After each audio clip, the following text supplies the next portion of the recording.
introduce our esteemed chairperson for the morning session, Dr. R. Ravi Kumar, Professor and Head of Pharmaceutical Analysis and Chemistry Department.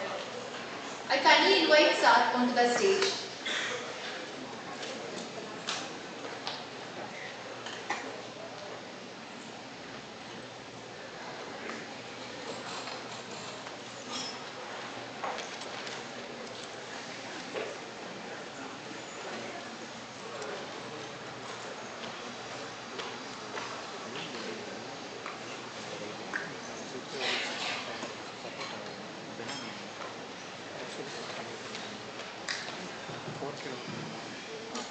Good morning, all of you. It's my pleasure to invite our chairperson, Dr. P. Balan, sir. Dr. P. Balan is an accomplished pharmaceutical chemist, academician, researcher, and administrator with 18 years of experience in teaching, research, and institutional development. He is currently serving as Professor and Head, Department of Pharmaceutical Chemistry at the Erode College of Pharmacy. He is a recognized PhD research guide under the Tamil Nadu Dr. MGR Medical University and has guided 50 M.Pharm projects, evaluated 3 PhD theses, and continues to serve as co-guide, doctoral committee member for ongoing doctoral research scholars. As prolific researcher, Dr. Balan has published 32 peer-reviewed research articles in national and international journals, along with 6 patents and 2 authored books in the field of bioanalytical techniques and advanced medicinal chemistry.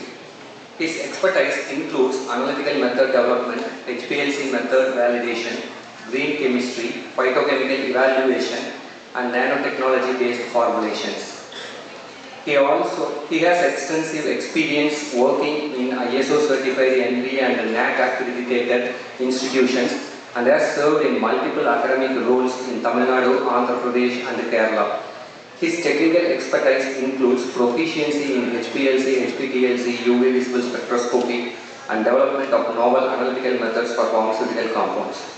He received the Best Faculty Teaching Award at 2009 from Amaravati Research Academy, Hyderabad.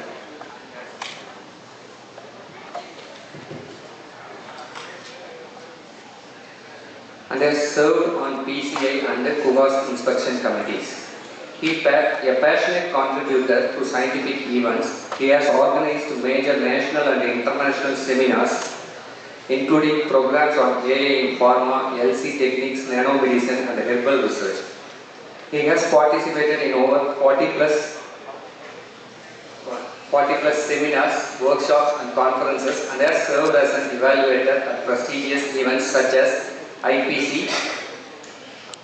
His teaching portfolio includes organic chemistry, medicinal chemistry, analytical techniques, biochemistry, pharmacology, and herbal drug standardization across D.Pharm, B.Pharm, PharmD, and M.Pharm programs. I welcome you, sir, for this session. Thank you very much. Good morning. Today, the second day of this conference, the first speaker is Dr. Haja Nazir Ahmad. Sir is esteemed Associate Professor in the Department of Pharmacology at Crescent School of Pharmacy, Chennai, under Crescent University. Dr. Haja Nazir Ahmad sir is a distinguished academic background, holding M.Pharm PhD in pharmacy and postdoctoral research experience in neuroscience from the prestigious National University of Singapore. Dr. Haja Nazir carries a career span of over 2 decades, a significant role at renowned institution. He is having the best experience from India, Malaysia, and Maldives. He has contributed as a teaching profession, researcher, and administrator, serves not only as an associate professor but also as a head of research and innovation and director of postgraduate studies at various international universities.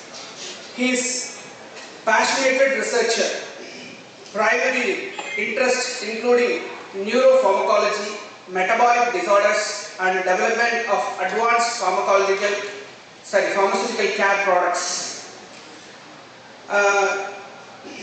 Sir has published more than 50 high-impacted journals, and he has attended many conferences and seminars. Sir is honored including Outstanding Student Award, ICMR Travel Grant, IBRO Research Grant, and elsewhere certified of reviewer. Sir is the lifetime member of Society of Neuroscience, Indian Pharmaceutical Societies, Malaysian Society of Neuroscience.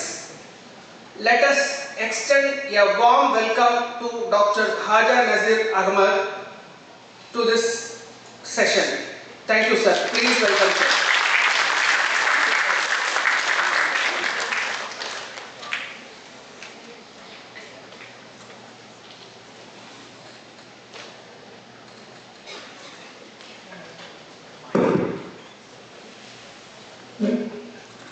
Okay, good morning students, very good morning and good day to you. Sound கொஞ்சமா கேக்குது, கொஞ்சம் வேகமா பேசுங்க. There you are. காலையில சாப்பிட்டீங்களா? Right, good. Usually I prefer to talk on first day conference because first day we have seen many delegates. முதல் நாள் நிறைய பேர் இருப்பாங்க. ரெண்டாவது நாள் அப்படியே கூட்டம் கொஞ்சமா குறைஞ்சிக்கிட்டே இருக்கும். But I have seen today you have got all the enthusiasm, so many students are attending very actively abinna nambran. So let's begin with the talk, my talk. Before getting into our business, just raise your hand, how many bachelor students are sitting in this hall? Bachelor of Pharmacy. Bachelor na vera bachelor of Pharmacy. Undergraduate students, okay, only few, right? Master of Pharmacy, only 2, okay. PharmD students, few students, right? Okay, good. Okay. First of all, I would like to thank to the top management, Sri Shanmuga College of Pharmacy. And your top level owners inviting me for this talk. Then secondly, I would like to thank Professor Suresh Kumar sir, your principal. He personally invited me to attend this conference, and all the faculties of your Sri Shanmuga College of Pharmacy. For your information, Mr. Sriram is sitting over here in the front. Sriram is my PhD scholar actually. Sriram has joined last year, right?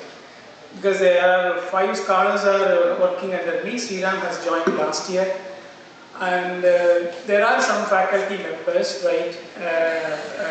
We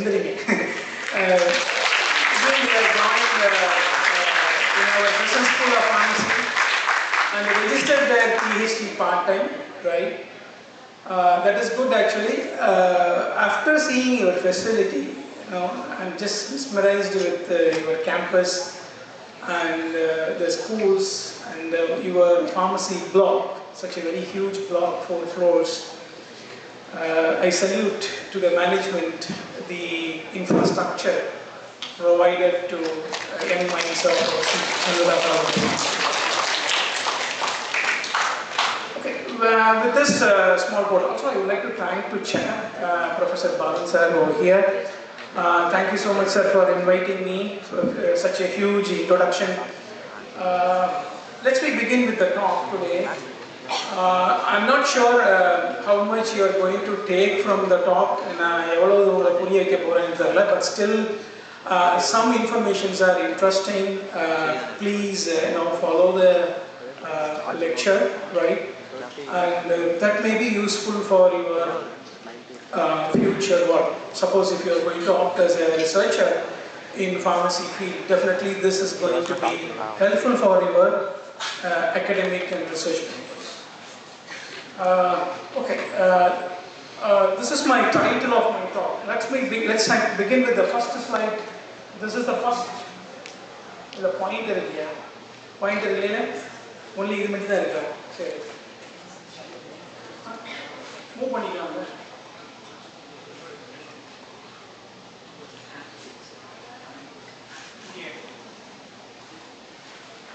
நீங்க entry கொடுத்து move பண்ணுங்க. Next slide நான் கேக்குறேன் நீங்க.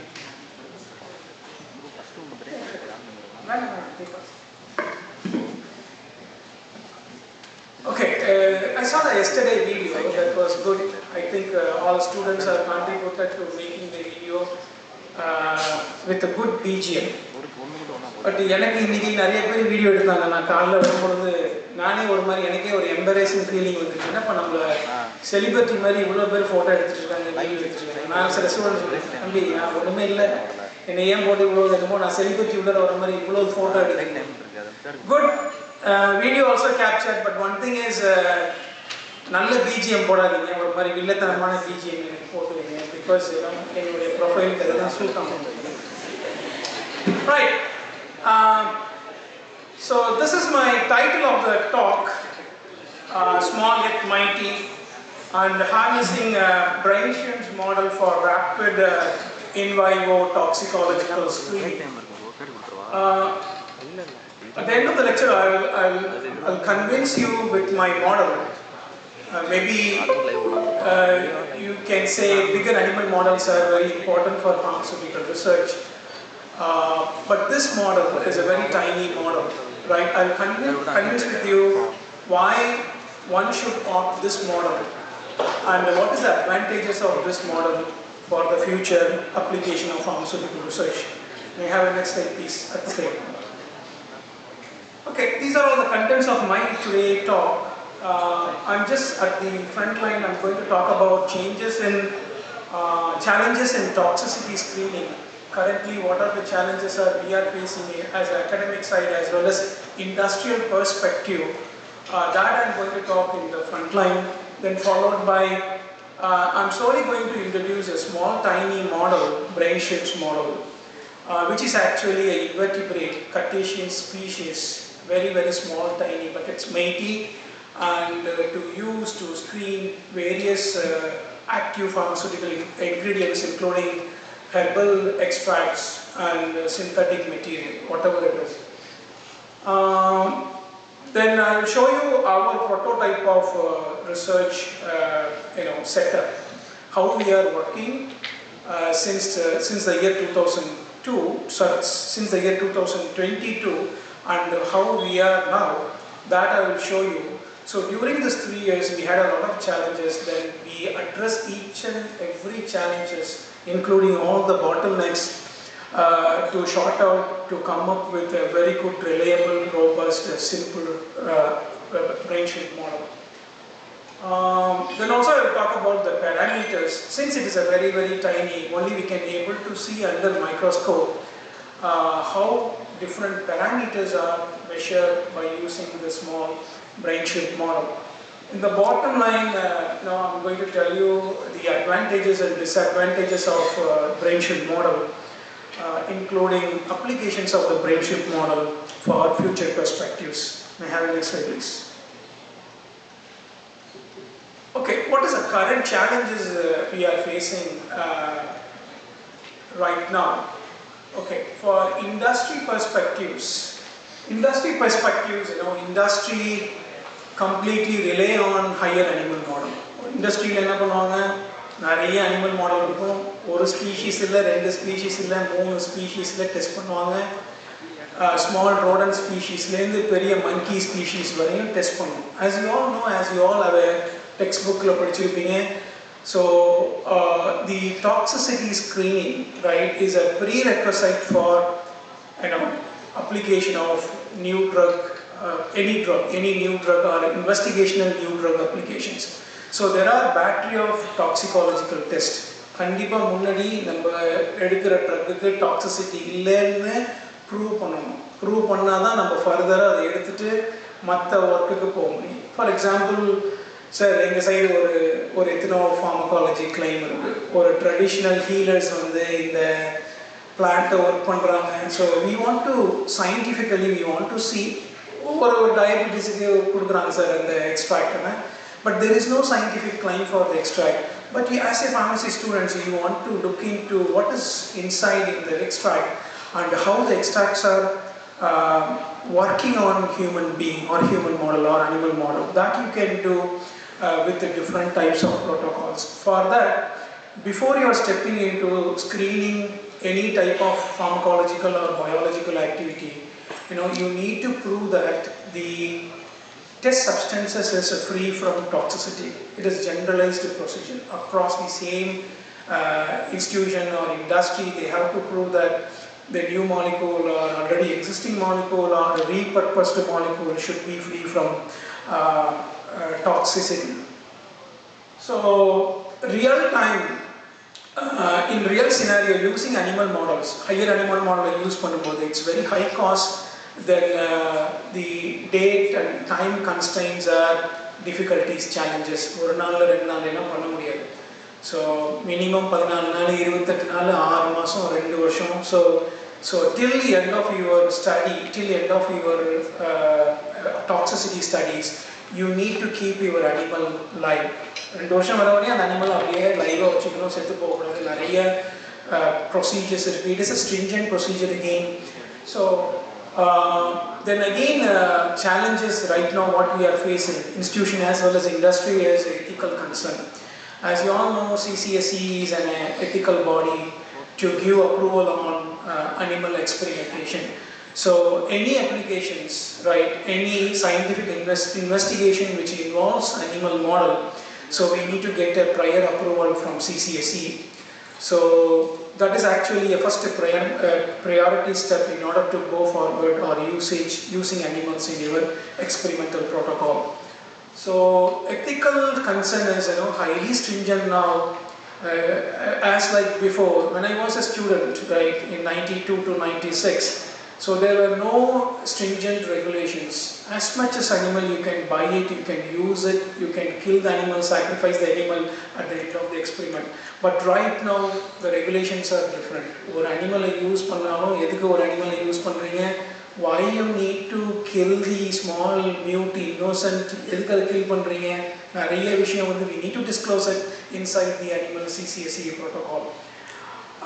In fact, recent scientific studies gaining popularity, such as computational modeling, in silico drug screening or virtual drug screening, as well as a cell culture or organoid model, but still those models are robust, very good model in fact, but they are unable to prove their reliability of single organism, single animal species. என்னதான் animal model இல்லாமல் செல் கல்ச்சரில் work பண்ணாலும் animal கொடுத்து drug test பண்ணுற மாதிரி இன்னை வரையும் யாராலையும் பண்ண முடியல. இன்ஃபேக்ட் நம்மள்ட்ட நிறைய டெக்னாலஜி இருக்குது, எல்லாமே இருக்குது, but no experiment actually compete using per se animal model. And the last challenges are variability and reliability, reproducibility and variability. Whether you have done one experiment today in India, the same experiment you are published in some article, and the same article is referred by someone sitting in the Europe or somewhere other countries on the other side of the world, whether they can use your article, whether they can able to reproduce same the results. That is again questions nowadays. So reliability, reproducibility of the data is again challenges, right? And finally, beside all the challenges, இவ்வளவு challenge இருந்தாலும் கடைசியில் regulatory acceptance ரொம்ப கஷ்டமாக இருக்கும். Regulation regulatory bodies actually very quickly, very keenly see our applications. If there is any pitfall in the application, ஏதாவது ஒரு mistake இருந்துச்சுன்னா அந்த அப்ளிகேஷனை ரிஜெக்ட் பண்ணிட்டு போயிடுவாங்க. So these are all the current challenges rightly we are facing in industry and as well as academia. So this actually necessitates, இது என்ன சொல்லுதுன்னா, we need to come up with a different technology. We need to come up with a reliable yet small and valid model that actually mimic, very simple model that actually mimic, that actually replace all the challenges right now we are encountering. Next slide please. This one is this year publication from USFDA. USFDA in the back. USFDA, United States Food and Drug Administration, is a regulatory body, right? They have published two notices this year, mid-April as well as June end. What they are strictly recommending to the drug manufacturer, including drug researchers, not to use animals. So their principles are simply 3 R's, replacement, refinement, reducement. All the principles are to reduce maximum size of the animal inclusion in the research, right? And again, I'm telling you, my model actually comply with the USFDA framework. work பண்ணிட்ட model வந்து USFDA framework கீழ வரும். But however, there are some disadvantages with our brainship model also. So these two informations they published this year, this actually giving a warning to the researchers who are working in the animal model to stop completely, using small animal experiments in the research. Also, USFDA recommends alternative animal species. Use invertebrate, or use some cell culture, cell-based model, organoid model, 3D models. All are suggested by USFDA. Next slide, please. Okay. This is our model, small brain shapes model, which is a tiny creature, crustaceans creature, and the advantages of using this creature is, this creatures can accommodate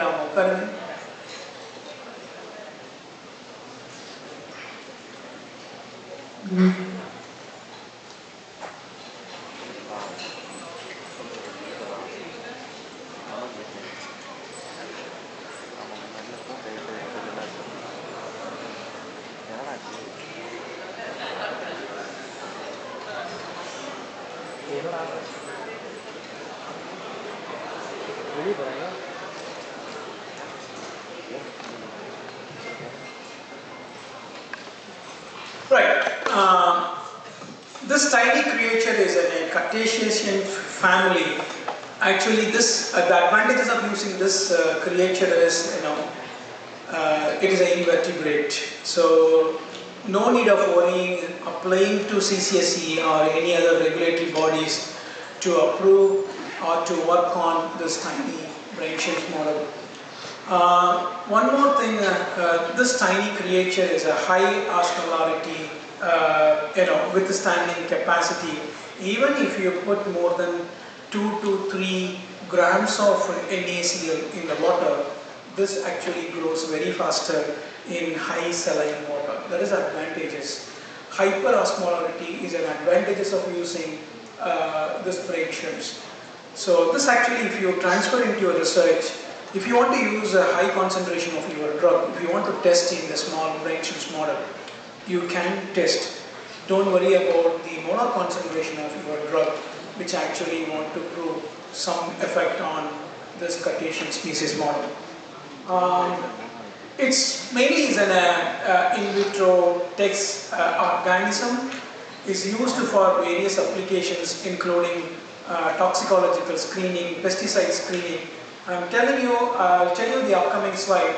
We have done a small project on vegetable wash, and we surprised that the vegetables what we are eating completely is coated with pesticides. These pesticides, slowly enter into our system that may cause deleterious effects or various degenerative diseases. May I have any slide, please? Okay, working in the brain shapes model is not new. This is my first publications published in the year back 2002. When I was a PhD scholar back to Jadavpur University, my supervisor advised me to look for alternative animal model. So those days, it's very easy to access the animal. In fact, our lab, we looking into alternative animal species that can be used for various drug screening method.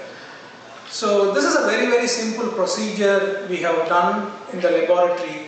We use brain shrimp, we hatch the brain shrimps under optimal salinity conditions. Then we put our drugs and we see whether the drug produce any mortality. Drug போட்டதுக்கப்புறம் எல்லா shrimps சாவுதா இல்லையான்றது மட்டும் நம்ம பார்த்தோம். So those days we didn't know the mortality, the shrimp's mortality can be translated into big higher animal models. We didn't look into that angle. We simply we put our test drug, then we see whether shrimps are dying inside the microcentrifuge tube. And based on the small data, we have come up with one parameter brain shrimp's lethality. So at which concentration of your drug can produce 50% of the lethality or 100% of the lethality to brain shrimp's model. That we have determined with a small set of data. We have published this work on Oriental Experimental Medicine, a Korean-based journal in 2002. Because in order to submit our PhD thesis, it is mandatory research scholar to publish at least 3 papers. That we have done it. So can you see on the bottom, only one paragraph of a parameter, the drugs, what are the drugs I have added? It's all I extract. Different polarity, extracts are extracted with the different polarity of the solvents, and if we add those polarity of the extract to the brain shrimps, what is the mortality? How many brain shrimps are viable and how many shrimps are dead after adding the extract? That we have done and we have published the paper. Only simple parameter, only one tabular column. And the upcoming slide I will tell you, this one simple tabular column can be transferred into various parameters with the help of existing technology, existing imaging facility, high microscope or compound microscope with photograph, high magnification microscope. Can you have an next slide, please? Okay, this is our key experimental protocol. We have done this work on 2022. Because 2022 we don't have any master program in our school, then only B.Pharm program. B.Pharm final year, as you all aware, we have 813 project work. Students will approach us to do some work on final year, 8th semester project work. So 4 students were assigned. Then we had a brainstorming session with the students. What is your idea? Then what is my idea? How can we proceed further to do with our existing facility? Medical facility வச்சிட்டு என்ன work பண்ணலாம் அப்படின்றது வந்து நம்ம 4 ஸ்டூடெண்ட்டோட 2022ல ஒரு plan பண்ணது. Then one of the good student in my group, he is a B.Pharm final year student, and he come up with the idea that see all the vegetables poison irukku. Why can't we separate the poison and test the poison in alternative animal species? So according to his guidelines, not my guidelines, even though I'm a supervisor, what we did was we actually purchased some vegetables from the market, from fresh vegetables from the market, including potato and tomato. We washed the vegetables 2 days in the normal saline, right? Then we filter the water and we evaporate the water to minimum quantity. Then actually we test the water in the brain shrimp model. We just add the water. Vegetable in wash panna water vandittu and the brain shrimp la potom. So what happened was we saw some mortalities. Potta udane sela shrimps settuchi. Water, only water, vegetable wash panna water. நம்ம daily சாப்பிடுற vegetables. So then what we did was we actually studied one parameter, எத்தனை shrimps சாவுதுன்றது வந்து brain shrimps lethality we have tested. The second one is we homogenate the shrimps, we isolate the shrimps, we homogenate the shrimps, we measure the protein content. Is there any changes in the protein content? Whether the toxins which kill the shrimps can significantly and irreversibly affect the protein synthesis of this small tiny species. This is our exact experiment in 2022. Next slide please. Excuse me, next slide. Okay.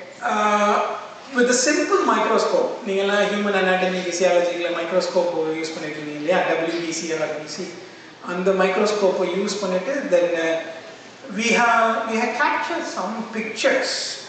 So pictures are captured then we wouldn't know how can we proceed further with the picture. Then we name the picture as a morphological analysis of brain shrimps with our test drug. With the morphological analysis, we don't have any separate instrument to measure exact morphology of these shrimps because we have used a simple compound microscope. Only we have shown the project with the shrimps photographs and we didn't measure quantitatively with the shrimp size. That is actually the acronym for the project 2022. So this project was not appreciated in the project appreciate I should say this project data is a failure for the first batch students, those who are guided, done a project work under my guidance. So simple work, but we try to show the photographic picture of the shrimps with the treatment and without treatment. Treatment is our vegetable extract, which has some toxin inside. So this is not appreciated by examiner. Both the examiner appreciate panla. And I have presented this proposal to the seed money grant, but the expert panels who are sitting over there, they are also not appreciated our project. So our project got rejected. That is a story again. So there's a word saying, learn from the mistake. So what we done was, again, we explored further to study complete morphology of brain shrimps model. Next slide, please. The second project in the year 2023, we have designed the same protocol. There is no change. We buy the shrimp eggs, then we hatch the eggs in the hypersaline water, 3% sodium chloride. It's a simple setup there on the first. Only we needed 2 beakers and 3% of sodium chloride. Then we need to put aeration for 24 to 48 hours, and we soak the brain shrimp's eggs for 20 to 48 hours. It automatically hatches inside the beaker. Then once it is hatches, then we take the shrimps, then we treat with our test chemicals. So in this project 2023, we have used 2 potential colorants, which mainly used in textile industry as well as for vegetable, to coloring the vegetable. Especially the green color substance is called malachite green. This malachite green give you very greenish color. Vegetables so the green color substance is a malachite green, whereas the blue color is copper sulfate. So copper sulfate mainly dusted in our onions as well as potatoes to prevent the mold formation. Vegetable mold so that when you transport from one side to another side, mold So this 2 grade, food grade pesticide we have chosen for 2023 project, and we have done the same experiment, but only one exception. Exception. What the exception was? Next one. We bought a binocular microscope. So with the cost of 1,75,000, the left side the picture you have seen is it's a woman's microscope from China, and with a 6 megapixel camera, inbuilt camera with the software to capture brain shrimps model.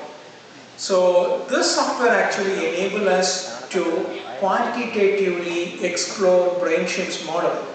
முன்னாடி ஒண்ணுமே பண்ண முடியல, சாதாரண picture மட்டும் தான் எடுத்தோம் சாதாரண மைக்ரோஸ்கோப்ல. But this project actually enables us to measure the length of the brain shrimps size. As you can see here, from the head to tail, and the width of the brain shrimps were taken by the image processing software, top view software. Then exactly we measured the length of the brain shrimps. Brain shrimps length measure பண்ணோம், width measure பண்ணோம். Interesting part is, after adding the drug, the shrimps are alive. Even that alive shrimps also can be taken with the help, picture taken can be with the help of our top view software. So completely this will give you some idea, one more idea, except brain shift lethality.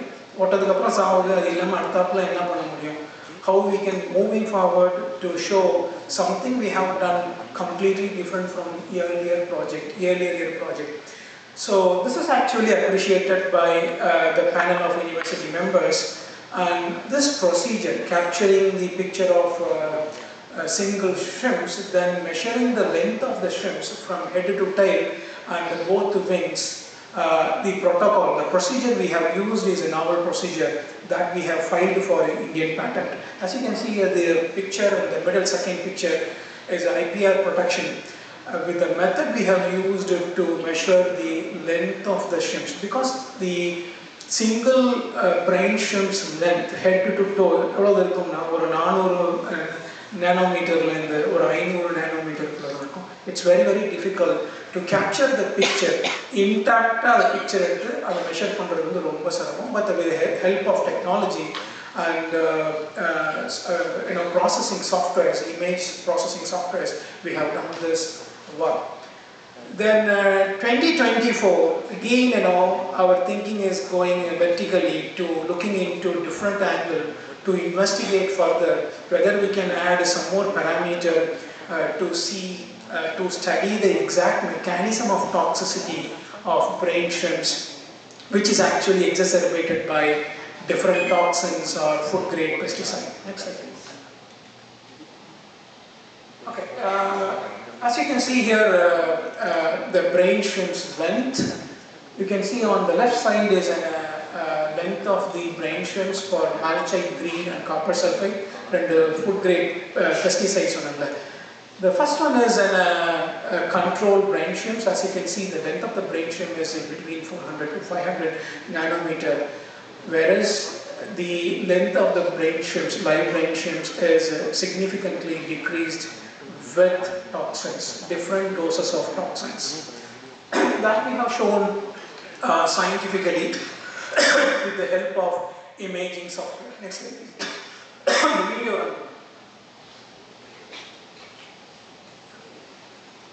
Video click panna. அடுத்த video click பண்ணு. மூணாவது video run பண்ணு. Okay. See, every organism or every creatures able to navigate.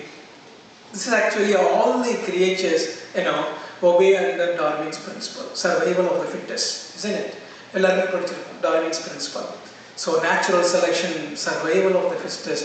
Same thing is applicable to small tiny creature. In the creature,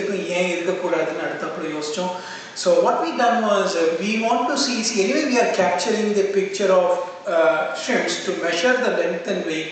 Why can't we capture the video of the shrimps, how it is behaved inside under the microscope? Normally how it is behaved after adding the drug, how it is behaved. Then this picture has shown, there are three pictures on the left side. This left side is in a controlled shrimps. As you can see here, controlled shrimps are very active, romba active swim pannu. And again you can notice those shrimps are actually rotating 360 degrees with the help of their both wings. On the wings swim பண்ணிட்டே இருக்கும். That is their normal locomotor behavior. What happened was, when we add a real time, in the real time when we add a drug like copper sulfate and malachite green, you can see the shrimps are standstill.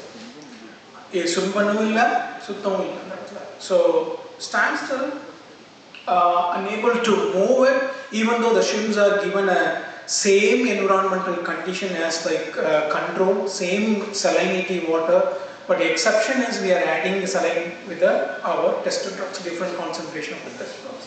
The third picture you can see, malachite green, after adding the malachite green, the structure of or the swimming pattern of the shrimps are completely changed. You can see the tail, there is a twitching tail at the end. Keela pathina tail or twitching or a signal that we found why the twitching is happening in adding some malachite green type of food site preservative or pesticide. Next slide please. At the slide one. Okay, in the video, the left video, play at the video play. The left side video, again we magnified, we investigate what is happening in the tail of the brain shrimps. You can see here in the left side is a controlled brain shrimp basic electrical gastrointestinal rhythm in the controlled shrimps. Left pathina oru prachane irukadhu, normal rhythm ulla irukum, movement irukum. How actually our gastrointestinal tract propulsive food நம்ம சாப்பிட்டதுக்கு அப்புறம் எப்படி நம்ம food எல்லாம் propulsive ஆகி வெளியே வருதோ அதே மாதிரி தான் இங்கே மூவ்மெண்ட் இருக்கும்.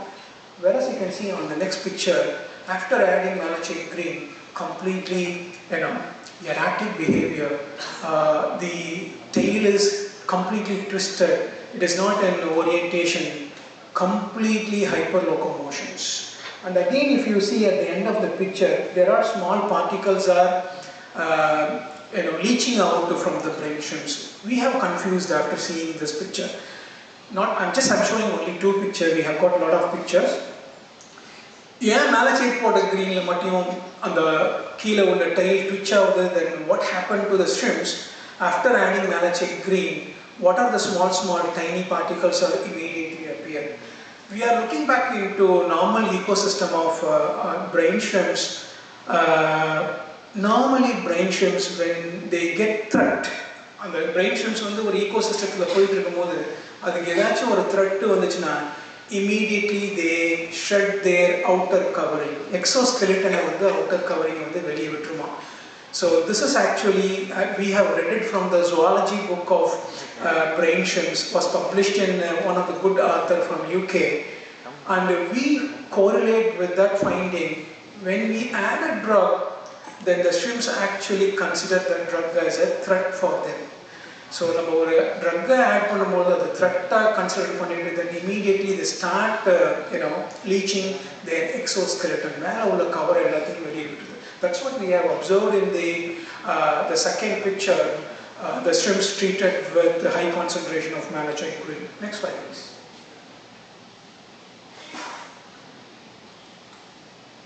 According to my principle, magnification is matters. நம்ம நிறைய ஒர்க் பண்ணுவோம் பா, எல்லாத்தையும் சொல்றதா கேர்ள்ஸுக்கும் பாய்ஸுக்கும்.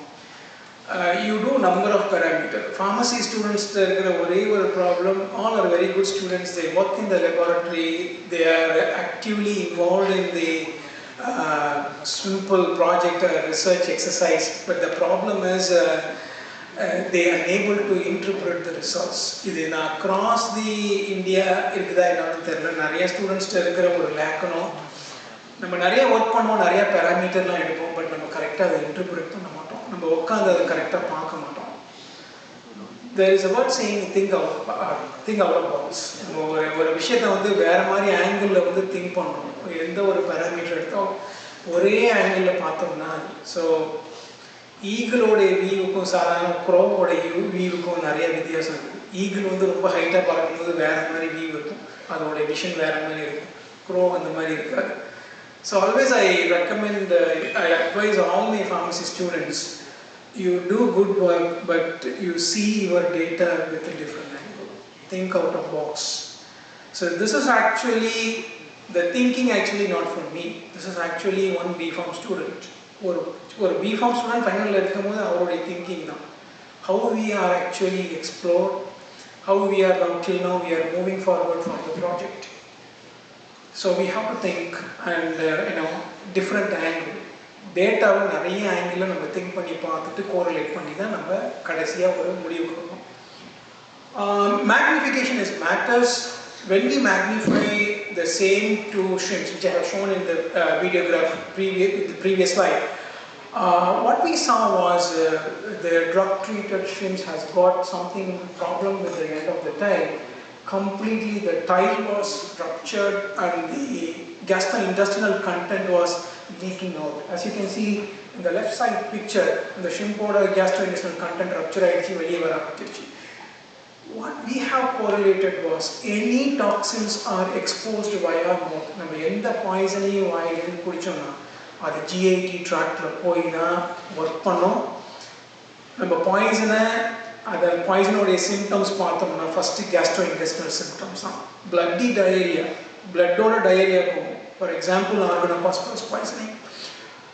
So this has actually happened when small shrimps are treated with food grade pesticides or food grade additives.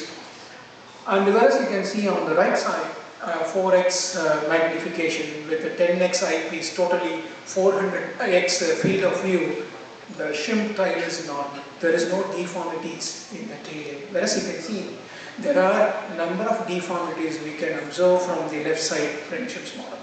Next slide please. Sriram ஒரு ஃபோட்டோ எடுக்க சொன்னேன். நான் அங்கே போய் காமிக்கணும், நான் இங்கே தான் வந்தேன். ஒரு ஃபோட்டோ தான் எடுங்க. அந்த ஜியோ டேக் கொடுத்தனே அவர்கிட்ட கொடுத்தனே அவர் இருந்தார். இல்லை ஜியோ டேக்கை எடுக்கணும். எல்லாம் evidence. Right. Next one is then again we are moving forward. Lot of technologies are, everybody is talking about machine learning, Python. So why can't we integrate those artificially intelligent with this shrimp model? Then why can't we read the patients with the help of newer technology? Then again we are moving forward with this project. What we done in this method is actually we have taken a picture, then we convert the brain shrimp picture into 3D dimensional model.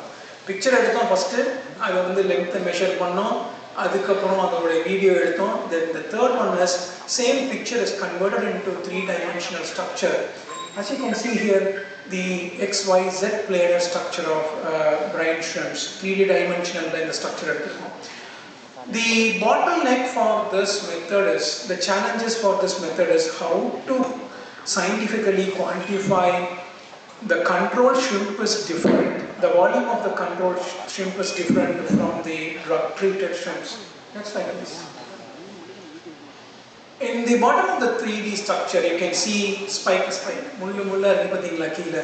What we did was, we captured all the spikes with the help of machine learning.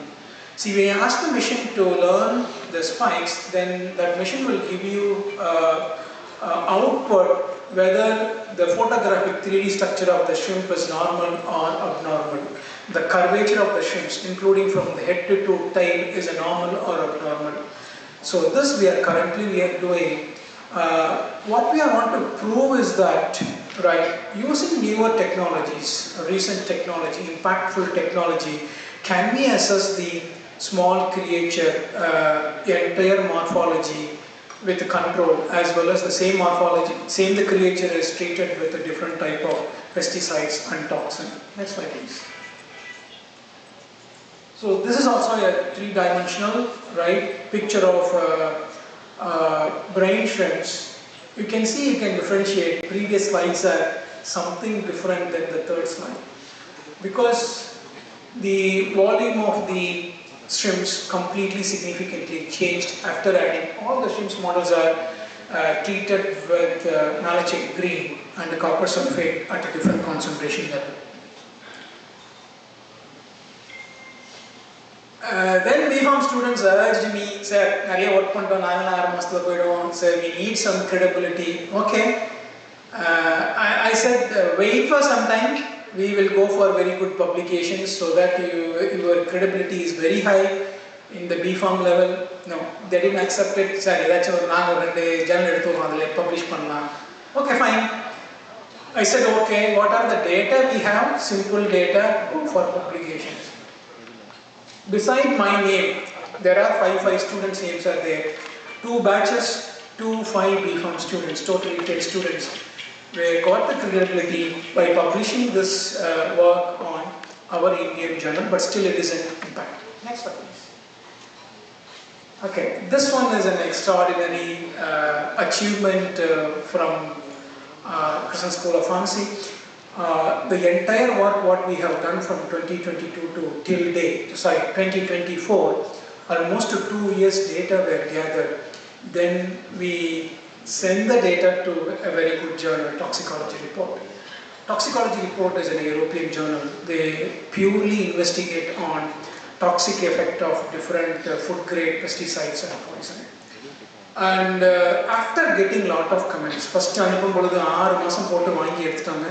So a lot of comments and a lot of challenges. We address one by one all the comments raised by the editor-chief of the toxicological report. Then we finally get through this data by publishing it to peer-reviewed journal. Actually, this journal is a Q2, quartile 2. Can you see here there are students' names? Those students are not M.Pharm students, are PhD students. Those students are B.Pharmacy students. During their final year of B.Pharmacy, they can be able to get a high impact journal publications. Next slide please. Next slide please. Okay, we are coming to our end. If one would ask what are the applications of this brain shrimps? We are not using any animal, we are not using any zebrafish models. Both are vertebrates, but what is the advantages over other higher animal species model? First, let me talk about applications of this model. There are a number of applications. Actually, B.Pharm students, suppose animal house animal house so final year project, yes, if you want to look into your drug or your API or your synthesized molecule into brain shrimps, it's very easy. Brain shrimps capsule ellame வந்து aquarium கடையில கிடைக்கும். இந்த colour மீன்லாம் விற்பாங்கல்ல அந்த ஷெல்ல கிடைக்கும். Only thing is it's 300 rupees or 400 rupees, 10 capsules. You buy the capsules and weigh the shrimp eggs 25 milligram each microcentrifuge tube. Put the eggs in the microcentrifuge tube, add 3% sodium chloride salinity. Then automatically 24 to 48 hours you can see very actively swimming brain shrimps, bio shrimps that you can use for your any work. Your simple project work you can do it. It won't cost much. And if you want to screen any fungal toxins which is available in any product, pharmaceutical product, yes, there are a lot of protocols are available to screen fungal or moles which is present in our pharmaceutical ingredients as well as pharmaceutical product. And heavy metal toxicity studies, pesticide toxicity studies, I have generated one good paper and data from testing pesticides as well as food colorants by using brain shrimp model. And finally, developmental toxicity. Developmental toxicity, one, when the shrimps are still in the developing stages, hatch ஆயிட்டு develop ஆயிட்டு இருக்கும் பொழுது whether your drug has an impact on developmental toxicity, that you can do it actually. Only you need to take 24 to 48 hours live shrimps, not more than that. 24 மணி நேரத்துல 48 மணி நேரத்துக்குள்ள லைவா இருக்கிற shrimps எடுத்து நீங்க செக் பண்ணீங்கன்னா அந்த ஸ்டடி வந்து comes under developmental toxicity, right? If you want to test teratology of any substances, whether it affect the development of the small fetus or prenatal or postnatal exposure, that we can do with this brain shrimps model. Next slide please. Time. Okay, these are all the advantages, robust, not time consuming, 24 to 48 hours or test substances have concentration 96 white light microcentrifuge tube. Sir, we don't have anything, only glass test tube. Okay, fine. Use glass test tube and carry out the experiment. And 24 to 48 hours, any acute toxic effect of the drug, because acute morphological changes is an indicator of toxic signs and symptoms for brain shrimps model. And cost effective, simple chemicals are there. Sodium chloride, potassium chloride, calcium chloride, இதெல்லாம் நம்ம லேப்ல use பண்ணுவோம், assay use பண்ணுவோம். Same chemicals are required for, need not to put your extra penny to buy high costly chemicals for this product. So microscope camera என்னன்னா சாதாரண microscope use பண்ணுங்க, உங்க mobile போனை வச்சுட்டே உள்ள அந்த ஐபிஸ்ல இருந்து பிக்சர் எடுத்துங்க, you can do it. But when your institute supports to buy a high-end microscope, yes, definitely you can do a very good work with this shrimps model without using any higher animal species. No CCSE regulations or approval is necessary for this brain shrimps. The invertebrate, spinal cord illa, கண்டிப்பா இது தேவையில்லை. whereas zebrafish கூட நீங்க CCSE application approval reliability and validity. So initially we got some challenges with the reliability and validity of the model. Since we have been working on last 3 years, we are actually getting almost 90 to 90%, 95% of reliability and validity of the model. Only disadvantages is, sir, the disadvantages is, can we really extrapolate brainship data into human data? நம்ம இத வந்து human ஓட compare பண்ண முடியுமா? அதுதான் பெரிய challenges. Animal data, yes.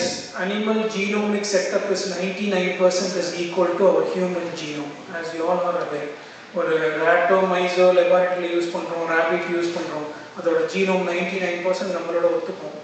But whereas the shrimps, practically I'm speaking, 80 to 83% of DNA genome of shrimps actually matches with our human genome.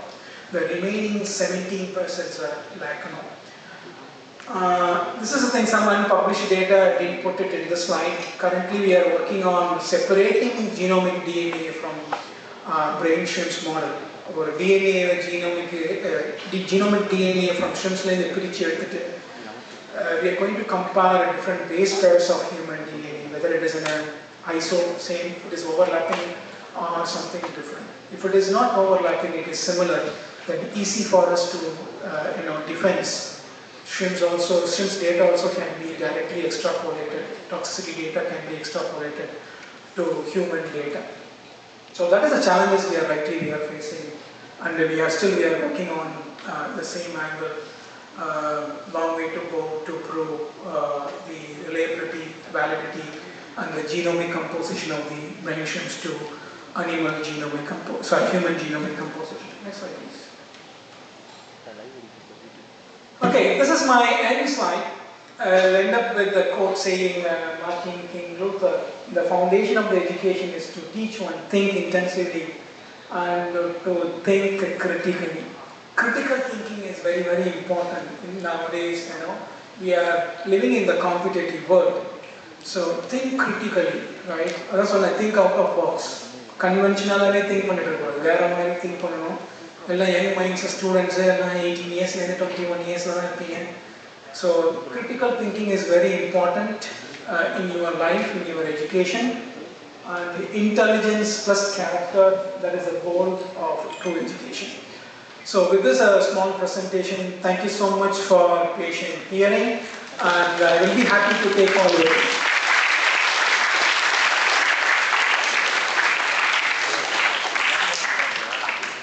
Sir, thank you, sir. Welcome, sir. Thank you so much, sir. Sir, your session very clearly and cool and calm, neatly you are inserted your concept, sir. Very nicely we have understood, sir, that it is a new concept only. We don't know really, we don't know this brain shift model, we don't know. Only that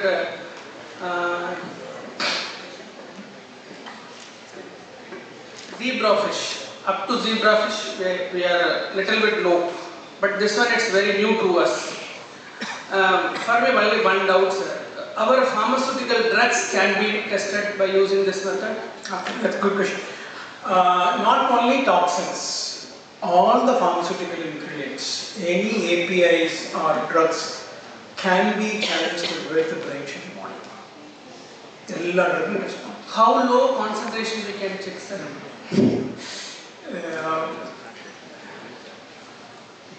See, cell culture model use nanomolar concentration to micromolar concentration. Cell culture la போறது வந்து நம்ம milligram level ல போட கூடாது. அதை நம்ம define பண்ண முடியாது. Cell culture ல வந்து nanogram to microgram. But shrimp model அந்த காமிச்ச பிக்சர்ல பாத்தீங்கன்னா copper sulfate and malachite cream 100 microgram per ml. 100 microgram தான் போட்டோம். 3 digit தான் போட்டோம். 100% mortality. எல்லா shrimps may இறந்து போச்சு.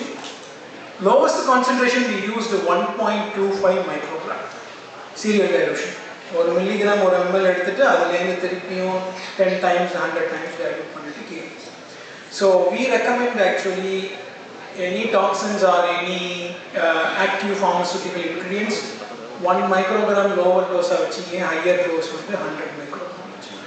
If suppose 1 microgram is toxic, then you need to dilute the dose to nanogram. Thank you, sir. Thank you so much, sir. Yeah, student, Any question is there from student? You can ask, please. I would be happy if you ask 2 questions, 2-3 questions.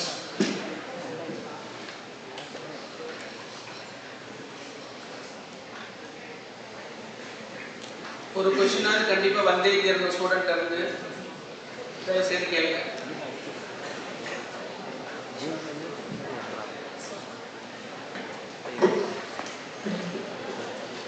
இது ஒரு புது model இல்லையா?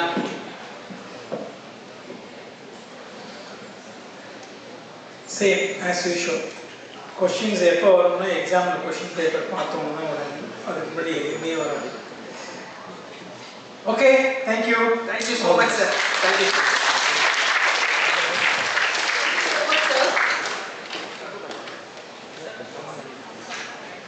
Now, I would like to call upon our esteemed chairpersons, Dr. R. Ravi Kumar and Dr. P. Balan, to honor our chief guest, Dr. Hajar Nasir Ahmed. சரி, நான் Ravikumar sir acknowledge பண்ணுறேன். Thank you sir. நான் Balan sir முன்னாடி தான் acknowledge பண்ணேன். அவரும் ஒரு கோ சேராக உட்காந்துருக்காரு.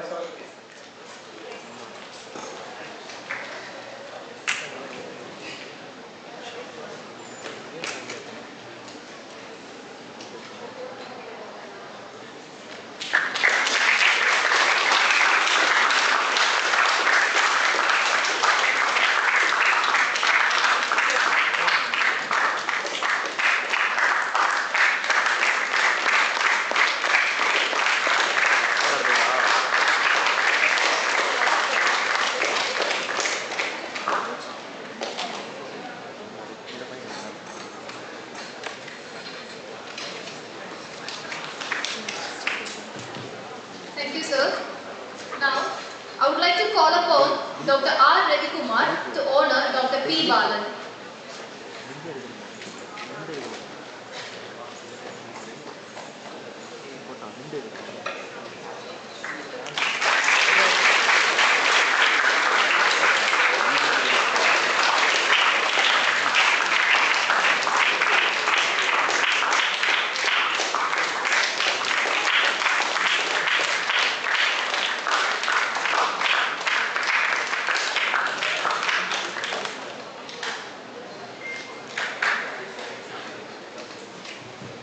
Thank you, sir. Now, I would like to invite Dr. S. Anand Kumar, Professor and Head of Department of Pharmacy Practice, to honor Dr. R. Ravi Kumar.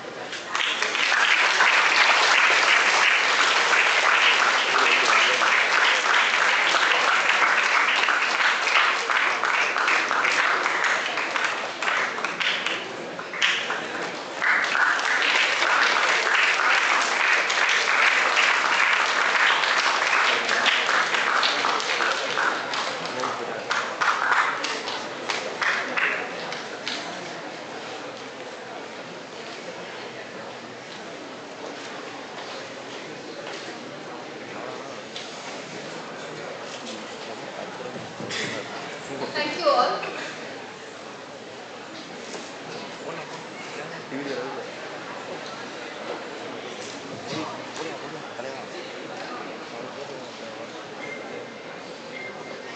As our honored guests wish to view the welcome video, and we are pleased to present it now. We sincerely hope it meets his expectation and that Sal will like it.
on to our next session.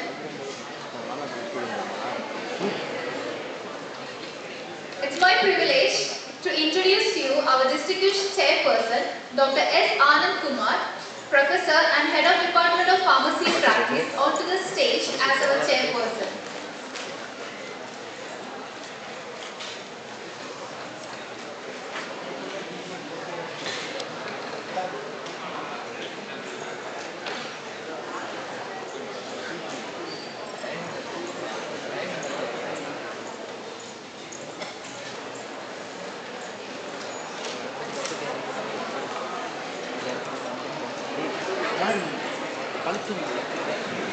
I kindly request the students to sit back. As we have the session to continue.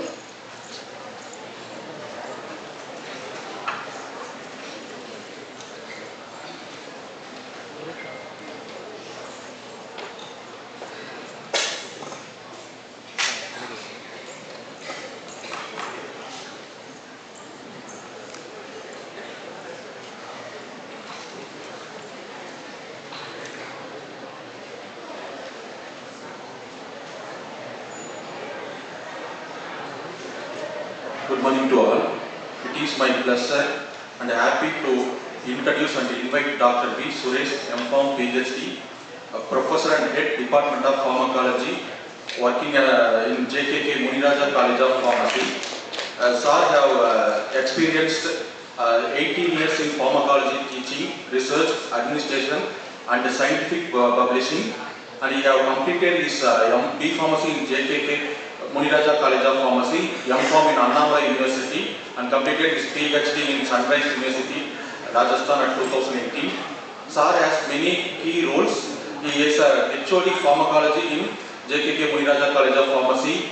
He is an Animal Ethical Committee member, and he also is one of the chief person in placement sales and IQSC coordinator, and he got more than 5 university gold medal for his students.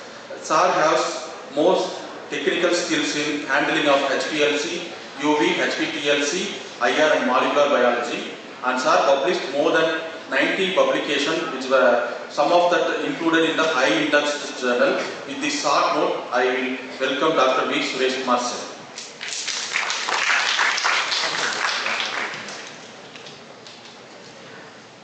Thank you for your nice introduction, sir.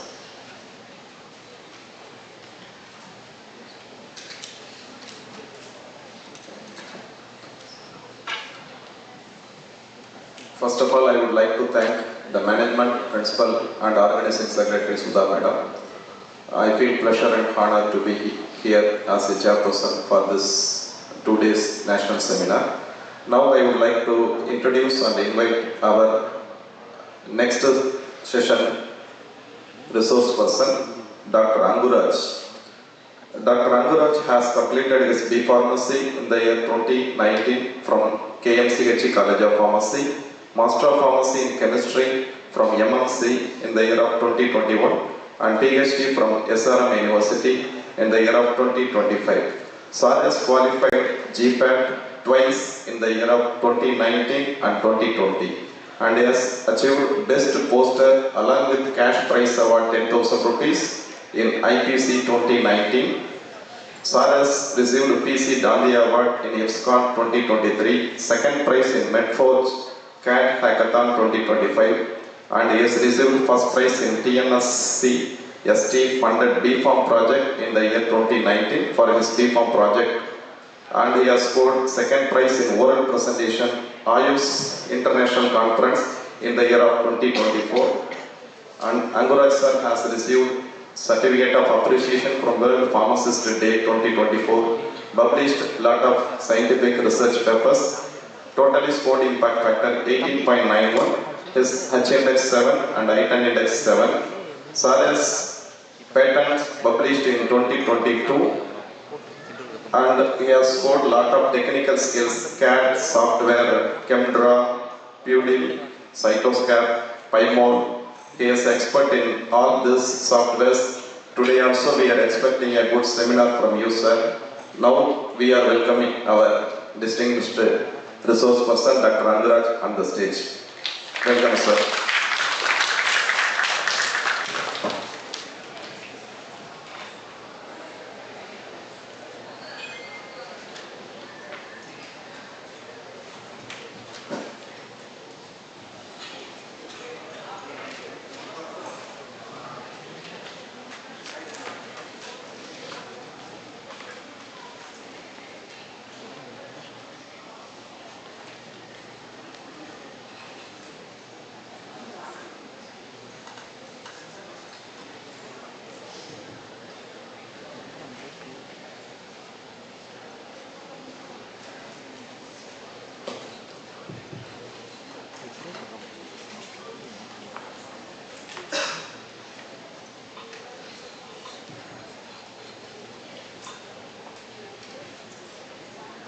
Good morning, one and all. First of all, thank you to management, principal, and organizing secretary for giving this wonderful opportunity to me. I am Amuraj. I am from Acharya DMD College of Pharmacy, Bangalore. So I completed my B.Pharm 2019 from KMCH, M.Pharm from Madras Medical College 2022, and a PhD last month I awarded from SR University. So today I am here to give the basic concept to you to understand the CAD, because of during the final project or M.Pharm project, CAD will be very easy for you, right? Because of you can do with the normal computer itself. So these also all CAD topics I am going to explain with very basic concept, so kindly catch it. So today my presentation title will be Designing Tomorrow's Drug Today. So power of computational intelligence in drug discovery. So disclaimer, this all information is for the academic purpose only. Introduction. So now modern drug discovery is mainly involved in the AI, artificial intelligence and machine learning and computer drug design. So traditional drug discovery will take too much time. If you see the normal how the drugs are discovered means, first all drugs are coming from the natural product. For example, quinine is a good anti-malarial drug. It comes from cinchona plant. So if you consider it like that now, so many drugs are coming from the natural product only. But if you think to isolate the amount to treatment of means, we need to sacrifice many number of trees. So to avoid that one, our scientists and all, they sit day and night in the laboratory, and the same natural compound they synthesized it in the lab. Then they characterize it using IR and MR and all. Then they check the activity in the in vitro or in vivo method. So in that aspects we can shortlist the compound for the activity. So in this method also have much more difficulties, because of, for example, in the lab I am synthesizing 50 to 100 compounds. It will take more time as well as the cost also. And after that, to characterization and the biological activity also, it will take much more time and cost. So to avoid this one, nowadays we introduce the already is the very famous, that is CAD, computer aided drug design, which means it helps to reduce the time as well as cost. It also have much more success stories. So I will tell all the things. So that is the three phase. One is the discovery phase, development phase, and registration phase. In discovery phase, it involved the target identification, target validation, and lead identification and lead optimization. In development phase, it involves preclinical development and clinical phase, phase 1 to 3. In registration phase, it involved the phase 4, which is post-market surveillance. So target-based approach involves in the validation of the small molecules in the in vitro or in vivo method. So here always drugs will go to target some specific targets. Target means always it will be proteins. It may be receptors, or it may be enzymes, or it may be channels, like that only it will come. Yeah. How we can identify the target identification means, if any target during the disease, some targets will be highly expressed in the disease model, but very low in the normal model. So that will be more highly targeted. So we can validate the model with the in vitro or in vivo model. lead optimization also, we can check the activity of the compound using the various in vitro as well as in vivo model.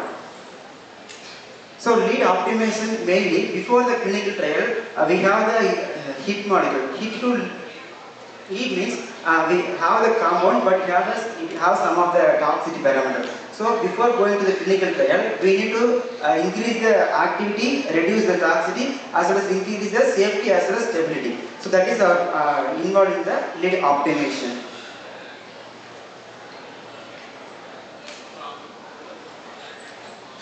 If you see that from virtual screening to the validation, screening of drug design. For example, if it's normal conventionally, if it sends all the compound, we need to check in the biological activity in experimental.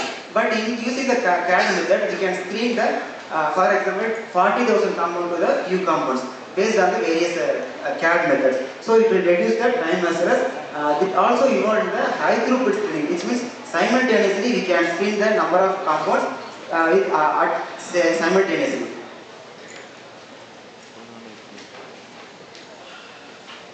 So these are significance of computer drug design. So it will reduce the time as well as cost, it enhance the target identification and validations, and it helps in structure based drug design, it helps in ligand based drug design, it helps to virtual screening, it helps to predict the ADMT, and it helps to drug repurposing also. These all are significant of computer drug design. So this is very heart of the presentation. See, in the computer drug design, if you have the protein, see, if any disease means definitely the proteins will be involved. If you have the protein structure, and if you have the protein structure as well as you have the ligand. Ligand means nothing but small molecules. It may be phytoconstituent or it may be synthetic compounds. So you have the protein as well as if you have the ligand means we can do the structure based drug design. Structure means that the protein structure is available. So in the structure based drug design, we can do the molecular docking. If you have the protein, but if you don't have the ligand means, that time with that protein, all proteins will have the active site. So in that active site, we have to find how much volume and all, then we can do the design of molecules to inhibit. That is called as a de novo drug design. And other things, you don't have the protein structures of the disease, but you have the ligand molecules. But we know that ligand molecules means small molecules. It may have the good activity, that things only we know. In that time, we need to do the ligand based design, which means ligand only we don't have the proteins. So in the ligand based design, if you have one or more ligands, we can do the similarity search. If you have the several ligand molecules, we can do the pharmacophore searching. If you have more than 20-25 compound with biological activity means, you can do the QSAR. QSAR means quantitative structural activity relationship. If you don't have protein, don't have ligand means, we need to do the experimental data only. So if you see a CAD, there is two types. One is a structure based drug design, other is a ligand based design. Structure based means we have the protein structure. So using the structure based design, we can do the molecular docking, molecular dynamic simulations, and fragment based drug design and de novo drug design. In the ligand based drug design, we have the ligand molecules with the biological activity. So in that time, we can do the pharmacophore modeling and QSAR. So these all are success stories of the computer drug design. First, in 1995, Sakinagar, it's a SAE protease. So, imatinib, zamavir, ritonavir, oseltamivir, finally, raltegravir. This is HIV. These all are list of success story of the drug design using the computer drug design. So, captopril also success story of the drug design. So, the Nobel Prize related to the computer drug design given to the Demis Hassabis and John Jumper for the discovery of AlphaFold. AlphaFold is an emerging technology. Using the AlphaFold, we can predict the 3D structure of the protein. So that so far that last year they given Nobel Prize in chemistry. Next Nobel Prize before also 2013 they given in the chemistry for the two car plus limit and version for the development of computer model combines the classical as well as quantum physics model to the dynamic simulation complex. So these are the topics I am going to cover. Just understand the basic concept. So like homology modeling, molecular docking, up to network homology. First we will start with homology modeling. See, if we all proteins will download from the PDB database, right? So for example, 2019 that the coronavirus came and it will spread to all the parts of the world. So that time, if like that any new disease are coming means we don't have the particular structure of the proteins. So if you're going to target any type of disease means first you will check what are the drug targets available. It may be receptor, it may be enzymes, or it may be channels and that. So like that. So like that, during the corona time, we don't have exact structure of the coronavirus proteins and all. That time what we know, but we have the amino acid sequence of the virus and any disease microbes. With that amino acid, we don't have, but thing is we don't have the protein structures, but we have only the amino acid sequence. That time we need the protein structures. Because if you have the protein structure only, you can design some drug molecules to treat the disease. That time we need to do the homology modeling. So homology modeling basic concept is if you don't have the protein structure, but you have the amino acid sequence. With that one, we will compare with the UniProt database. We will upload this sequence into the UniProt database. It will give the how much number of similarity sequence is there. So one thing is if sequence is same means that structure also will be same. In that concept, it will work on the homology modeling. The steps involved in this, like first you have template identification. Next is the sequence alignment. Third is the building model building. Fourth is the loop modeling and side chain refinement to improve the accuracy. Finally, we need to model validation and energy minimization to ensure the reliability. So the application is, if you don't have the protein structure means that time we can do the homology modeling. And other things, it will help to, if you don't, it will bypass the experimental study. So, and it also helps to find the active site and binding site of the protein. And it is a cost effective and it is a faster alternative for the experimental model.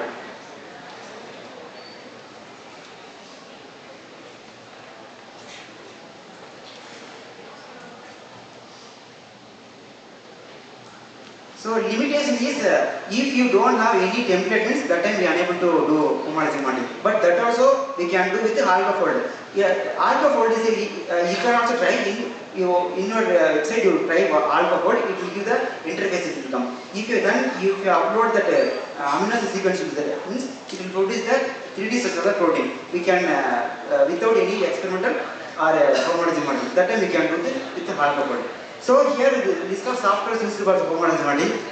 First is a SysModel. It's a very famous web server. It's a free web server. Next is the modeler. This is also Python based software.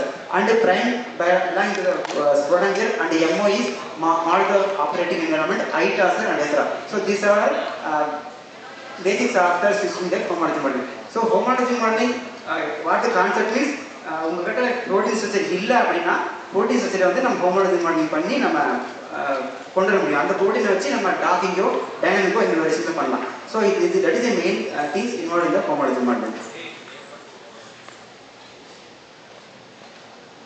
Next we will come to the molecular docking. It's very famous nowadays. So here molecular docking is nothing but it is a structure based design, which means we have the structure of the 3D structure of the protein. Using this protein 3D structure of the protein, we can do some design molecules. We can check the binding affinity or binding interaction. For example, I have the protease like RNA dependent RNA polymerase from the coronavirus. That time we can design some molecules or we can screen some natural products towards this proteins, and then we will get the binding interactions or binding affinity.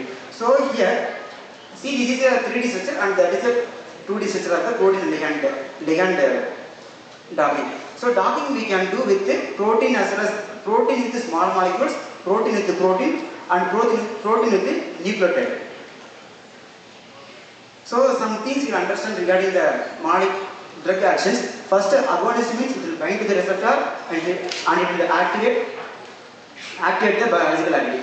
Antagonist means it will bind to the receptor but does not activate it, but it will affect the other drug activity. So next, partial agonist means it will bind to the receptor but activate very partially, so it will produce limited activity. Next, inverse agonist means it binds to the receptor but it will produce opposite activity, which means decrease the activity. Finally, mixed agonist and antagonist, it will act as an agonist for one receptor and act as an antagonist for the other receptors.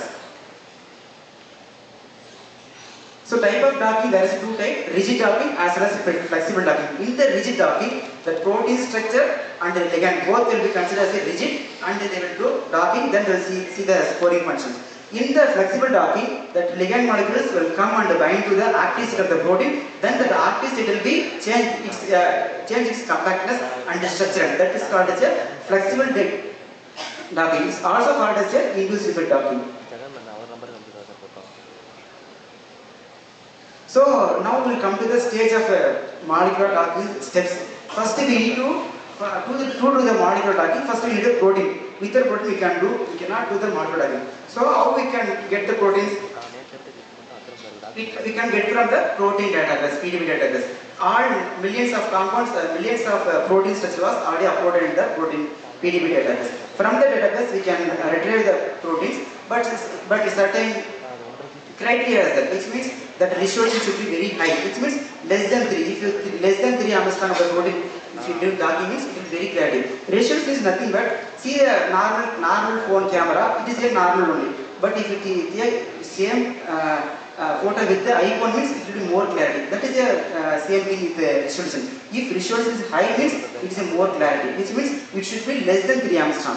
So that is the criteria. First we need to retrieve the protein and we need to check whether it is any co-accretion ligand or not. Then if it is anything means we need to remove all the co-accretion ligand, water molecule and other cofactors. Then we need to get the very clear proteins. Then we need to see that there is any residues, many missing residues. If you see the protein structure, it is made up of amino acids. If there is any missing residue means it is not fully functional. So that time we need to repair the amino acid sequence. So first we repair the protein and we remove all the co-accretion ligand and all. Then we repaired the protein. Now we have the and other things we need to do the energy minimization. See, if you take in a rubber band, if you keep endlessly means it is very, if you are keeping endlessly, it is not stable. It will come to the normal level, right? So that time only we are doing the energy minimization. During the energy minimization, that originality and stable confirmation you will get. So that only we need to do the energy minimization. After getting the protein, we need to, in the protein, various active site will be there. Active site is nothing but, in that active site the substrate will go and bind, it will produce the biological activity. So, in every protein have the active sites. So, next step, we need to find where is the active site of the protein.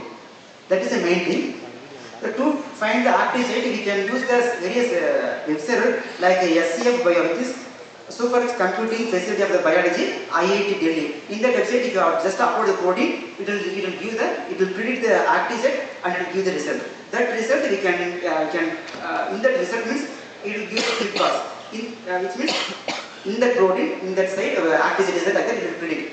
In that active site, we can do the docking. Then it will be reliable. So in the other side, first side we have the protein, we have the cleaned it properly and we find the active site.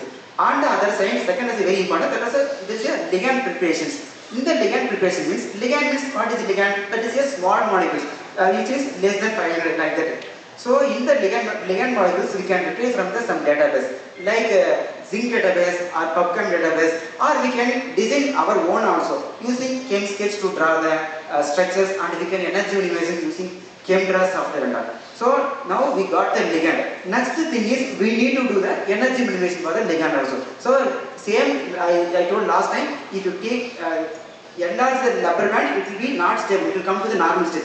Like that only, all structure will be like that only. So after energy minimization only, we will get the stable ligand molecule. Because of stable ligand molecules only, we will go to the active site of the protein and it will inhibit or activate, it will produce the biological activity. Next step, we have the protein, we have the ligand with all preparation. Next we can do the molecular docking. In that molecular docking, that ligand molecules, which is small molecules, will go to the active site of the protein and it will produce the various interactions. It may be isomer interactions, it may be van der Waals interactions, or it may be hydrophobic interactions. Based on the interactions, number of interactions, it will produce the various docking score. In the docking score, if, for example, one compound is showing the docking score minus 10 kilocalorie per mole, another compound is showing the docking score minus 5 kilocalorie per mole. To compare that one, which one is showing highly negative means that is a more stable, that is a more binding interactions. So compared to the 5, -10 is a more binding interaction. So that is the concept in molecular docking. That after docking we need to find the 2D and 3D interactions. What are the interactions with the ligand with the proteins that we need to show. Finally, before that we need to do docking validation. During the docking validation, this what is the meaning is. For example, while entering the protein from the PDB database, sometimes the protein will have the co-crystallized ligand, which means why they are adding co-crystallized ligand. Sometimes the protein activity won't be stable. That time they will add the co-crystallized ligand and they make the cavity very stable. Okay, so in how to do molecular docking validation means they will take the ligand, co-crystallized ligand, and they will do redocking the same active site. That time it will show the same interaction with our redo docking with the PDB database interaction. If same means that software is a docking validation. Validated software, we can do the docking. That is a principle. So these are the softwares using for the molecular. Very famous is the Autodoc tools. Autodoc tools is a very freely available, but thing is to do the one compound will take more time. We cannot do all the compounds simultaneously. So that is, but it is very famous because it is sort of developed by the Scripps Institute. So this is very famous. And the second one is the Autodoc Vina. In the Autodoc Vina, we can simultaneously at the same time we can do multiple ligand docking. We can do same time. That is we are using the Autodoc Vina. Next, Gold Sanjeevani by Government of India, and CBDoc. CBDoc also very famous. If you type the CBDoc in the website, it will produce the one website, web linker. If you in that web linker, that is a web-based docking tools. That's CBDoc. In that web-based docking, you just upload a protein and upload a ligand in PDB or SDF format. It will next step. It will automatically find the active site. Automatically it will docking. So that CBDoc is very simple to use. Those who are very difficult to face the Autodoc commands, you can do directly with this CBDoc.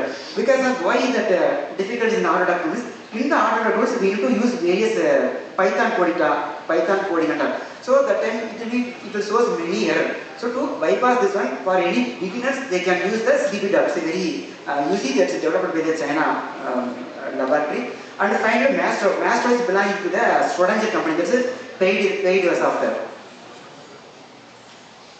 So second concept finished. Docking means we have the protein, we have the ligand, we will do the docking in the active site, it will produce the binding interaction, binding score.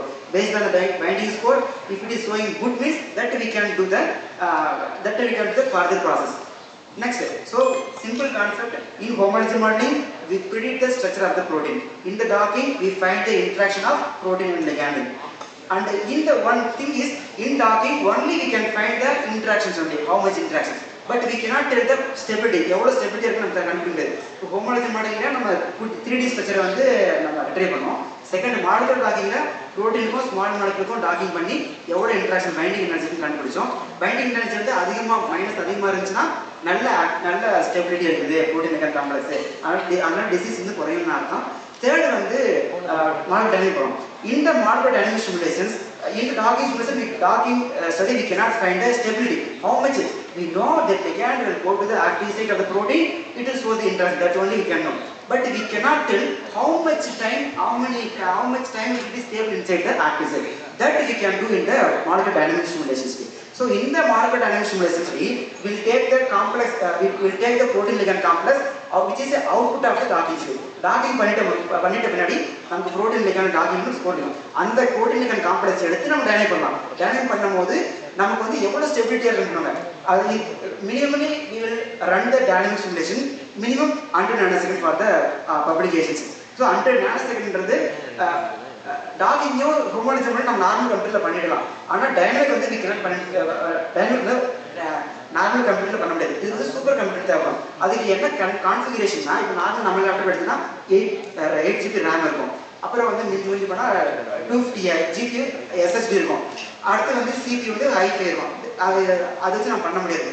To do the dynamic simulations we need a super computer, which means at least we need 32 GB RAM and 1 TB SSD and i9, more than i9 and cooling capacity. We cannot perform the normal in the normal computer docking dynamic cannot perform. But so that is a very costly. Compared to the talking, dynamic simulation will take. For example, if you run one complex, it will take based on the number of strain, it will take 1.5 days. ஒரு complex வந்து நீ dynamic run பண்ணணும்னா குறைஞ்சபட்ச ஒன்றரை நாளாவது ஆகும் அது result வரதுக்கு. So அதனால இது ரொம்ப காஸ்ட்லி. அதனால very few people really use it. Those who have the supercomputer. That is a drawback of the dynamic simulations. So the major steps involve the model dynamic simulation. First, we need to build a realistic atomic model of the system, which means from the system means nothing but protein ligand complex. You need to build up the protein ligand complex. Next, you need to stimulate the behavior of the system over the time under the specific condition, which means specific temperature, pressure as well as volume. Finally, you need to analyze the result with the output of the trajectory file.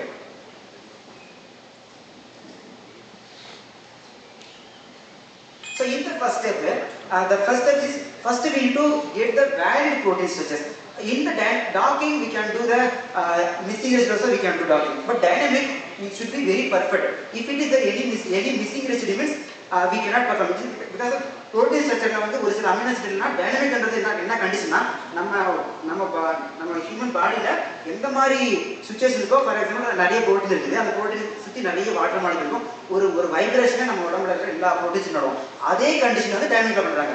நம்ம டாகிங்ல வந்து வெறும் வேக்கமா protein எடுக்கிறோம், ligand எடுக்கிறோம், docking பண்றோம், அவ்வளவு தெரியும். ஆனா டைனமிக்ல வந்து நம்ம ஹியூமன் பாடியில என்ன மாதிரி ஒரு கண்டிஷன் இருக்கோ அந்த மாதிரி கண்டிஷனை வந்து ஒரு கம்ப்யூட்டர்ல வந்து ஒரு ஒர்க் ஸ்பேஸ் ரெடி பண்ணி அதுக்கு நம்ம உடம்புல இருக்கிற மாதிரி வாட்டர் மாலிக்யூல் போட்டு அதோட ப்ரெஷரை ஆட் பண்ணி அப்புறம் வேரியஸ் ப்ரெஷரு வால்யூம் எல்லாத்தையும் அவங்க ஆட் பண்ணிட்டு அதுக்கப்புறம் நம்ம காம்ப்ளெக்ஸ் போட்டு லிகண்ட் காம்ப்ளெக்ஸ் போட்டு ஸ்டிமுலேட் பண்ணுவாங்க. 100 minutes ரன் பண்ணும்போது நம்ம உடம்புல எப்படி இருக்கோ அதே கான்செப்ட் வந்து இந்த டைனமிக்ல பண்ணுவாங்க. டைனமிக் பண்ணும்போது தெரிஞ்சிடும் நமக்கு ஆக்டிவ் சைட்ல புரோட்டீனுடைய ஆக்டிவ் சைட்ல லிகண்ட் பைண்ட் ஆகும். அந்த லிகண்ட் வந்து எவ்வளவு நேரத்துக்கு வந்து ஸ்டேபிளா இருக்குது. ஃபார் எக்ஸாம்பிள் 100 nanosecond ரன் பண்றோம்னா ஃபார் எக்ஸாம்பிள் ஆஃப்டர் 10 nanosecond இது அந்த ஆக்டிவ் சைட் வெளியே போச்சு நமக்கு தெரியும். டைனமிக் ரன் பண்ணபடி அந்த ரிசல்ட் நம்ம கோஆர்டினேஷன் பண்ணோம்னா 10 nanosecond பின்னாடி வந்து காம்பவுண்ட் வெளியே போயிடுச்சு. அப்போ வந்து அந்த காம்பவுண்ட் வந்து நாட் ஸ்டேபிள். ஸோ ஏன் இது இருக்கு சொல்லுன்னா இப்போ வந்து நம்ம டாக்குமெண்ட் டேட்டா நம்ம சிந்தசிஸ் பண்ணி ஆக்டிவ் செக் பண்றத விட டைனமிக் செக் பண்ணோம்னா நமக்கு தெரிஞ்சிடும் நம்மளுடைய ஸ்டெபிலிட்டியும் தெரிஞ்சிடும். புரோட்டீன் கன்வென்சி எவ்வளோ நேரம் வந்து ஸ்டேபிளாக இருக்குது. ஸோ அதனால நம்ம டைனமிக் பண்ணிட்டு பின்னாடி நீங்கள் காம்பவுண்ட் வந்து சிந்தசிஸ் பண்ணி ஆக்டிவிட்டி செக் பண்ணுறதுனால உங்களுக்கு டைம் குறையும். ஸோ ஒரு காம்ப்ளெக்ஸ் வந்து ரன் பண்ணும்போது நல்ல ஆக்டிவிட்டி நல்ல ரிசல்ட் நல்லா கிடைச்சிங்கன்னா அதுக்கப்புறம் நம்ம வந்து டைனமிக் வந்து ரன் பண்ணிட்ட பின்னாடி அந்த காம்பவுண்ட் நம்ம கான்ஃபிடென்ட்டாக நம்ம சிந்தசிஸ் பண்ணலாம். சிந்தசிஸ் பண்ணிட்டு நம்ம கான்ட்ரேஸ் பண்ணுறதுக்கு என்ன proton number, C3 number, mass spectrometry, IR இதுக்கெல்லாம் வந்து பார்த்து ரொம்ப செலவாகும். அதனால நீங்கள் டைனமிக் பண்ணிட்டு கன்ஃபர்மேஷன் ஸ்டெபிலிட்டி செக் பண்ணிட்ட பின்னாடி நீங்கள் கேரக்டரைஸ் பண்ணி ஆக்டிவிட்டி செக் பண்ணுறதுனால உங்களுக்கு டைமும் குறையும் as well as காஸ்ட்டும் குறையும், மோர் ரிலையபிள். ஸோ இந்த aspect first step we need to retrieve the protein structures. It may be experimental. Experimentals we all the experimental protein will be uploaded in the PDF database. From the database we can directly get the protein structures. That protein structure may be predicted by the NMR solution method or extracrystallography or cryo-electron microscopy.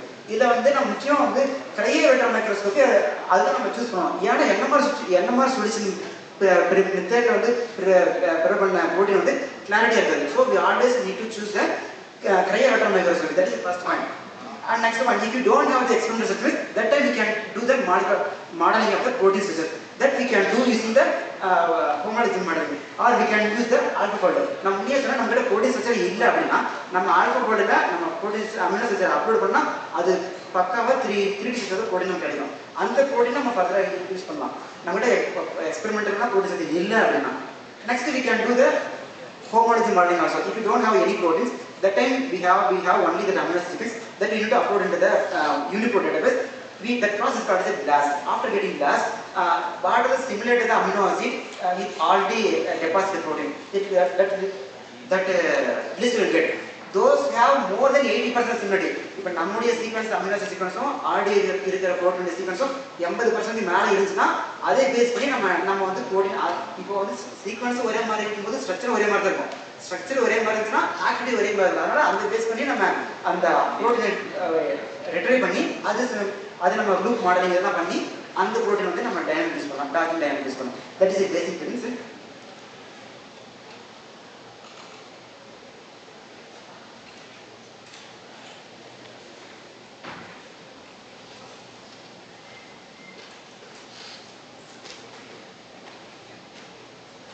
second step. First we retrieve the protein. Next step we do the missing residue. While retrieving the protein, if it is of any missing residue, it won't give the reliable docking score or dynamics result. So that's why we need to repair all the missing residue. We can use the homology modeling. That will help here also. So then we need to correct all the missing residue. Third step, we need to prepare the proteins. In the protein, we need to get all the protons, hydrogens, any solvent molecules or unwanted effectors also we need to remove from the protein. Next, we need to do the model dynamic simulations. First, we cleared the protein, we cleared all the missing residue, we repaired all the things. Then we same like that ligand also we need to finally have the protein ligand complex. Then that complex we need to keep into the model dynamic simulation, which is under the specific conditions like a specific temperature, pressure, and volume. That the model dynamic simulation will follow the Newton's second law, which is law of motion. So in which we are using the force field. Force field contains two things. One is the topology as well as parameter interventions. The force field examples like Amber force field, Charm force field, or Bromax force field, or OPS force field. So here we are using the algorithm. As per the Newton's second law, the law of motion, that formula is the Fi is equal to MI/AI. Here Fi is the force of atom I, Mi is the mass of atom I, and AI is the acceleration of the atom I. So that equation will, if you see the substitution of the A, which is acceleration, the formula will be Fit is equal to Mi d square Rit by dt square. Here Fit means force of the atom I at time. Different time நம்ம 100 minutes run பண்றோம் இல்லையா, அதனால different time ல என்ன force இருக்குன்னு தெரியும். Then Mi is the mass of the atom I, and Ri is represents the position of the atom, because of each during the dynamic simulations that atoms will be very motion. That time we can check the position of the atom. Next is that Newton equation of motion we can also relate it to the derivative of the potential energy. Potential energy formula is Fi is equal to minus del IV. Here V is the potential energy. If you equation 2 and 3, you come the minus del I, V is equal to Mi d square Rit by dt square. So this is the processing of the molecular energy. First we need to retrieve the protein and we need to convert the protein. If there is any heteroatom means nothing but missing extra co-crystal ligand. We need to remove all the heteroatom and water molecule from the protein. Next, we need to convert the PDB database into the GMX for the to convert into the Bromax software. Then we need to define the molecule, define the simulation box. Then we need to the solidation of the simulation box. You see the KIP3 water molecule. Then we need to add the sodium and chloride. Then we need to energy mix of 5000 using Stepan Diesel algorithm, and we need to the equilibration. This is using NVT and NPT, which means NPT means same number of atom, pressure and temperature. NVT means number of atom, same number of atom, volume and temperature. Finally, we need to run the MT function for minimum 100 nanosecond, and we need to analyze the trajectory analysis using RMSD, RMSF, and radius of gyration and MMCZ.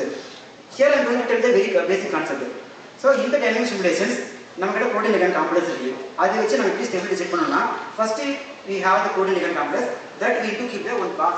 protein தெரியும் ஒரு box நம்ம create பண்ணனும். அந்த இந்த அப்புறம் first protein இருக்கு, protein ligand complex இருக்கு, அதை வச்சு நம்ம box கிரியேட் பண்றோம். அதுக்கு அப்புறம் அந்த boxல வந்து நம்ம சாலண்ட் போறோம். நம்ம உடம்புல எப்படி வாட்டர் மாலிக்யூல்ஸ் அதிகமா இருக்கோ அதே மாதிரி சாலண்ட் ஆட் பண்றோம். For example normal use the T3 water molecules இந்த பாக்ஸ் கிரியேட் பண்ணிட்டு அதுக்கப்புறம் அதில் வந்து நம்ம சாலண்ட் போடுறோம், வாட்டர் மாலிக்யூல் போடுறோம். அதுக்கப்புறம் அந்த அந்த சிஸ்டம் வந்து நம்ம ஈக்குலிபிரியஸா இருக்கணும், அதாவது நியூட்ரலா இருக்கணும். நியூட்ரலா இருக்கிறதுக்கு சோடியம் குளோரைடு இந்த மாதிரி அயான்ஸ் நம்ம ஆட் பண்ணிட்டு நியூட்ரலைஸ் பண்ணணும். நியூட்ரலைஸ் பண்ணிட்டு அந்த சிஸ்டத்தை வந்து நம்ம எனர்ஜி மினிமைஸ் பண்ணணும். Because of after energy will get the stable confirmation. Energy is for 5000 steps நம்ம எனர்ஜி மினிமைஸ் பண்ணிட்டு அதுக்கப்புறம் ஈக்குலிபிரியஸ் பண்ணணும். NVT NPT இந்த மெத்தட் யூஸ் பண்ணி ஈக்குலிபிரியஸ் பண்ணிட்டு அதுக்கப்புறம் MD ரிமிஷன் ரன் பண்ணணும். MD ரிமிஷன் ரன் பண்ணும்போது அந்த பர்టిక్యులர் பாக்ஸ்ல பர்టిక్యులர் கண்டிஷன்ல அந்த காம்ப்ளெக்ஸ்ல ரன் பண்ணிடுவாங்க. 100 நிமிஷம் ரன் பண்ணுவாங்க. ரன் பண்ணும்போது எவ்வளவு தூரம் ஸ்டெபிலிட்டி நம்ம கண்டுபிடிக்க முடியும். அப்போ ஆக்டிவ் அந்த லிகண்ட் வந்து ஸ்மால் மாலிக்யூல் வந்து ஆக்டிவ் சைட்ல எவ்வளவு தூரம் எவ்வளவு டைம் வந்து ஸ்டேபிளா இருக்குன்னு நமக்கு தெரியும். அந்த ரிசல்ட் நம்ம ஃபைனலா அந்த ட்ராஜெக்டரி அனலைஸ் பண்ணும்போது நமக்கு அந்த ரிசல்ட் தெரிஞ்சிடும். ஸ்டேபிளா இருக்குதா இல்ல ஆக்டிவ் சைட்ல வெளியே போயிடுச்சான்னு சொல்லி. So see the picture represents here structure 1 represents the only protein structures. In structure 2 represent the adding hydrogen. Protein structure we hydrogen add பண்றோம். அப்ப second structure. Then we need to create the box. First we have the protein, we add the hydrogen one and we create the box around the protein. Then we need to add the water molecules. Here 4 have the water molecules. Structure 4 have the water molecule around the protein. Finally, we need to add the ions, sodium or chloride, to neutralize the system. After we do the run to the NVT, NKT as well as MD as well as energy mixing. After finally we do the molecular dynamics. That is a very concept things in the molecular dynamics. Here after dynamics measurement we have the we need to see the this type of results. This is the outcome of the molecular dynamics measurement. And analysis run பண்ணும்போது இந்த result நமக்கு கிடைக்கும். இத நம்ம analyse பண்ணனும். First is the RMSD, which is nothing but root mean square deviation. In the active the protein that ligand will be there, how much deviation is there? Whether it is lesser.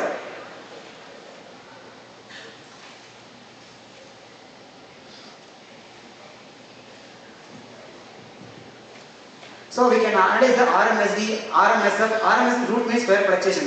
In the protein system, how much fluctuation is there? And the hydrogen bond interaction. During the dynamic fusion, how much hydrogen bond interaction is between protein and ligand? That we can calculation. These are the softwares you can use for the dynamic measurements like Chromas. Chromas is very free as well as very famous software, but we need to need that Python script. Then only you can do the Chromas. Then is a Desmond is a very famous, that's a paid software by the Stodacher. Next, DFT calculation. I will tell you the very basic things in the DFT calculation. In the DFT calculation, we can calculate the quantum mechanics of the compounds. So here we will calculate the HOMO energy gap. HOMO we will calculate. HOMO means highest occupied molecular orbital and LOMO is lowest unoccupied molecular orbital. If we have the low, we will calculate the HOMO, then we will calculate how much difference between HOMO. If HOMO difference is very less, means that is a stable compound, that compound have the more reactivity. So the DFT வந்து HOMO calculate பண்றீங்க, HOMO எவ்வளவு அது ரெண்டு difference வந்து கம்மியா இருந்துச்சுனா நல்ல activity produce பண்றது meaning. So that is about the HOMO. Next we will come to the ADMT property. In this ADMT property, we will see the very like absorption, diffusion, metabolism, efficient toxicity we will see. According to the oral drug availability, we will follow the Lipinski rule of life. According to the Lipinski rule of life, that hydrogen donor should be less than 500, hydrogen molecule should be less than 500, hydrogen donor should be less than 5, hydrogen acceptor should be less than 10, and lofty partition coefficient should be less than 5. So if it is all things obeyed by some compounds, we can tell this it is a oral bioavailability. These are various softwares you can use for calculating the ADMT. Famously, Swiss and the ADMT lab also very famous. To predict the toxicity, we can use the Protox as well as PKSL software. Next, QSL model. QSL is a very famous, it's very close to me. So QSL is called quantity structural activity. I will tell you what is the meaning of QSL and basic concept I will tell you. See, I have the 20 compound quinone derivatives. I have the 20 quinone derivatives with the biological activity. 25 compound quinone derivatives இருக்குது synthesis பண்ணிட்டேன் activity check பண்ணிட்டேன். So we have the 20 compound quinone derivatives with biological activity. That time I can do the QSL. So QSL is nothing but quantitative structural activity research. It will develop the one mathematical model. That mathematical model gives the relationship between the physiochemical property of the design synthesis compound with its biological activity. So a compound வந்து என்ன மாதிரி physiochemical properties இருக்குது அந்த physiochemical alter பண்றதுனால எந்த மாதிரி biological activity alter ஆகும் அந்த கான்செப்ட் நம்ம QSL மாடல்ல பண்ணலாம். So QSL மெயின் அட்வான்டேஜ்னா நமக்கு 25 காம்பவுண்ட் இருக்குது with biological activity. For example 25 quinone derivatives இருக்குது வித் ஆன்டிபயோட்டிக். அதே பேஸ் பண்ணி நம்ம QSL மாடல் டெவலப் பண்றோம் யூசிங் வேரியஸ் சாஃப்ட்வேர்ஸ். அந்த QSL மாடல் என்ன யூஸ் ஆகும்னா அந்த QSL மாடலை வச்சு நம்ம அந்த குயினோன் டெரிவேட்டிவ் சிந்தசிஸ் பண்றதுக்கு முன்னாடி நார்மலா நம்ம சிந்தசிஸ் பண்றதுக்கு முன்னாடி அந்த காம்பவுண்ட் நம்ம டிசைன் பண்ணி அதில் ஆக்டிவ் ப்ரிடிக்ட் பண்ணலாம். ஸோ QSL நம்ம 25 காம்பவுண்ட் வித் பயாலஜிக்கல் அதே பேஸ் பண்ணி நம்ம QSL மாடல் டெவலப் பண்றோம். அந்த QSL மாடல் வந்து சிந்தசிஸ் பண்றதுக்கு முன்னாடியே நம்ம வேற மாலிகூல்ஸ் வந்து டிசைன் பண்ணி அது சேம் நியூக்ளியஸ் நம்ம ஆக்டிவ் ப்ரிடிக்ட் பண்ணலாம். அதான் வந்து QSL ஓட main advantage. So it will help to this also we get this type of prediction. So it will help to reduce the time as well as cost before we can do the synthesis. So here we calculate the molecular distance. Molecular distance is nothing but the numerical value of the physiochemical property of the compound. Like molecular weight, hydrogen bond, these are called as the molecular descriptors. So these are various dimensions what is the molecular distance. For example, one dimension means it is obtained from the molecular formula, like molecular weight, addition donor, then log P and all. So like that only. So primary request QSR model.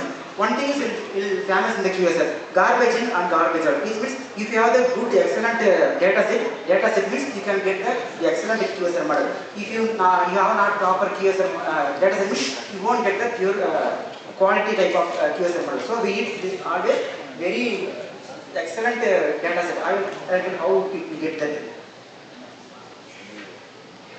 So this is the common QSR model. QSR model remember the QSR number equation. This is common format. For example, log 1 by c is equal to plus the number log p minus 0.856 molecular plus 5.6. Here that log 1 by c is a biological activity, common activity. Next one that orange color log WB is molecular is a physicochemical property. It's a biological activity always will be independent variable and the physicochemical activity will be always independent variable. That the biology will be dependent variable.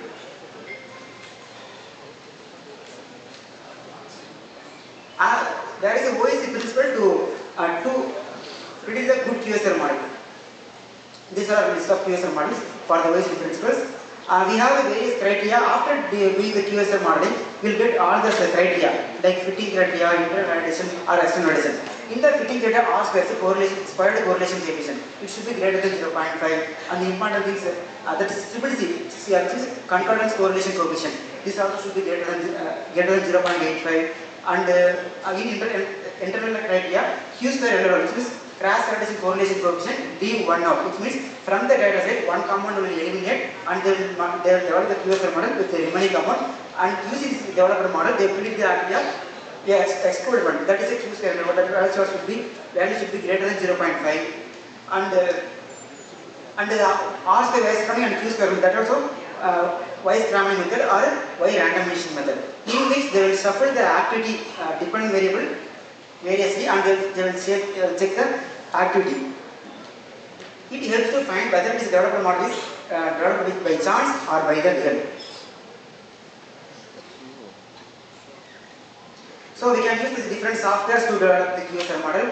To calculate the molecular dispersion, we can use the paddle or ChemDes is very famous, and QSR model we can use the QSR INS software that was developed by Professor Podogrammatica from University of Pennsylvania, Italy, and third one DTC QSR that is developed by the Professor Kunal Rai from Jodhpur University.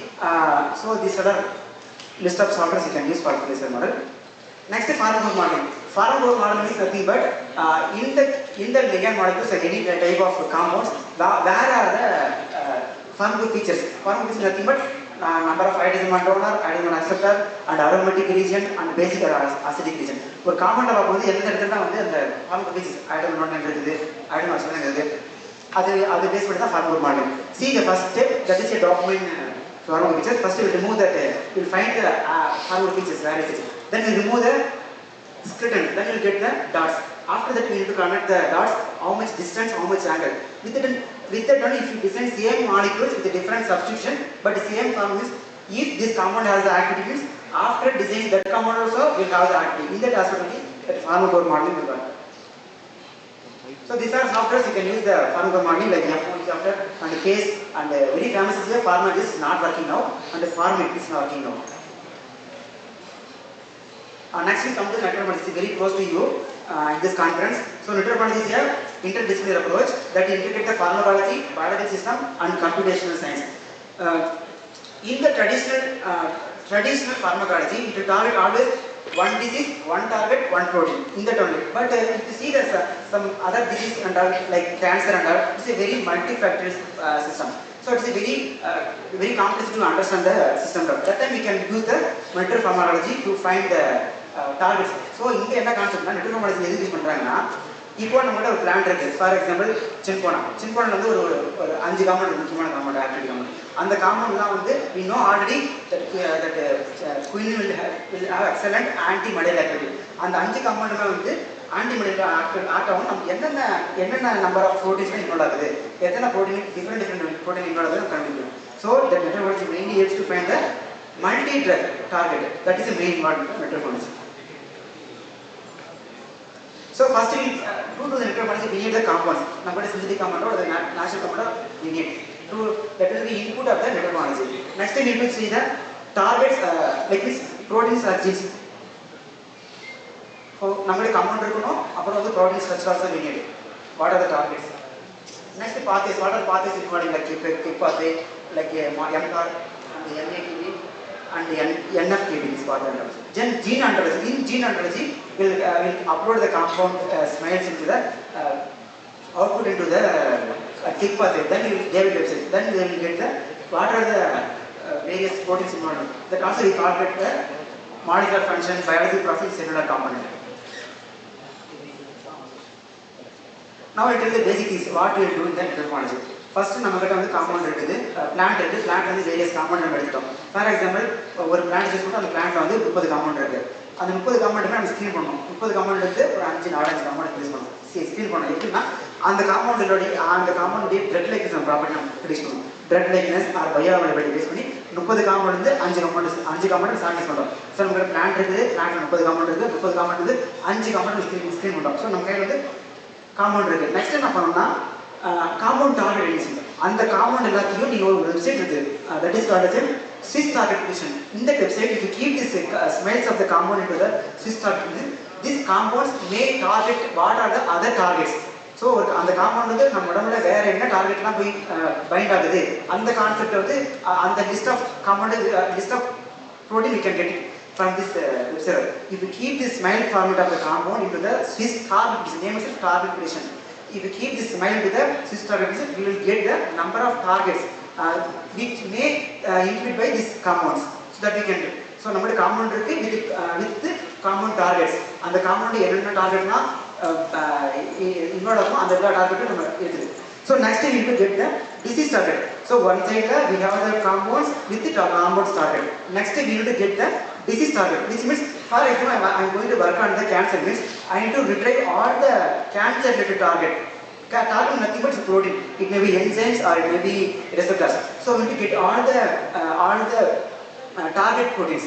From that using the website from Disgenet. Disgenet is a very famous database for the proteins. They have all the disease, all the cancer, any microbial tuberculosis, any kind of targets in there. So we have the compound target, we have the disease target.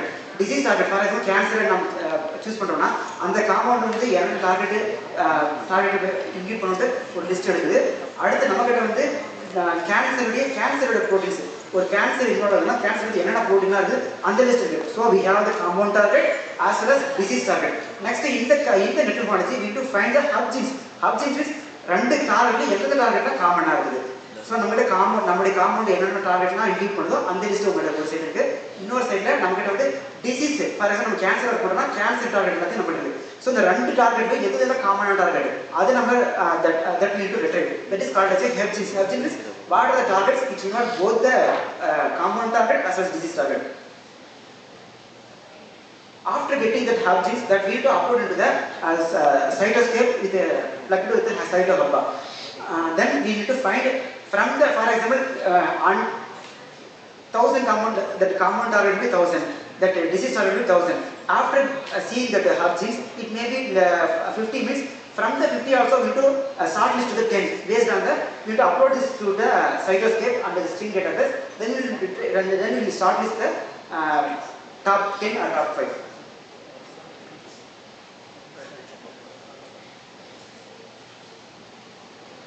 Then we need to come to the we find the hub genes. Hub gene also we sorted. Now we need to find in the hub genes top 5 hub genes what are the pathways they involved in like gene ontology and kick pathway. That hub genes we need to upload into the David website. After getting that David website we will get all the information like a biological process, molecular function and the cellular component. Then so நம்ம கிட்ட compound target இருக்கு disease target இருக்கு ரெண்டுத்தையும் கொண்டு what are the hub genes common target will be retrieved from the hub genes we shortlist to the 2-3 targets which means இந்த காம்பவுண்ட்லாம் இந்த 2-3 proteins மெயினா involve ஆகும் அந்த டிசீஸ் கியூர் பண்றதுக்கு அந்த கான்செப்ட் நமக்கு தெரியும். ஸோ நெட்வொர்க் மாடல்ல என்ன கான்செப்ட்னா இந்த லிகண்ட் மாலிக்யூல் வந்து நம்ம phyto concept synthetic molecule available synthetic molecules phytoconstruction என்னென்ன டார்கெட்லாம் போய் இன்ஹிபிட் பண்ணுது அந்த அந்த விஷயம் நம்ம தெரிஞ்சுக்கணும் நெட்வொர்க் மாடல்ல. After getting that targets, we know we have the targets now, from which means the 3 compounds will inhibit these 3 proteins. That difference we get from the network model. Next what we can do now? Next we can do the model dogging. Whether the 3 compounds will have the interaction with the 3 proteins or not. That we can use the model dogging. You see that already process there. I told you. After docking, we can do the ADMT and drug ligands also. We can predict for the retired compound, the shortest compound. As well as we can do the right dynamic simulation. In docking simulation, we find whether the ligand is having a good interaction with the protein or not. But we cannot tell the stability of the compound using the docking. But we need to do only a dynamic simulation to confirm the stability of the protein and ligand complex. So after we can do the dynamic simulation also. So this that's it. So in the network model concept is to predict what are the targets it may inhibit by these compounds. That multi-drug target we can find is the network model. That is the concept. These are references used in the study. So these are list of publications in the last years from elsewhere and all. Third one is the Q1 journal, and this also second one is the Dede Francis SA journal.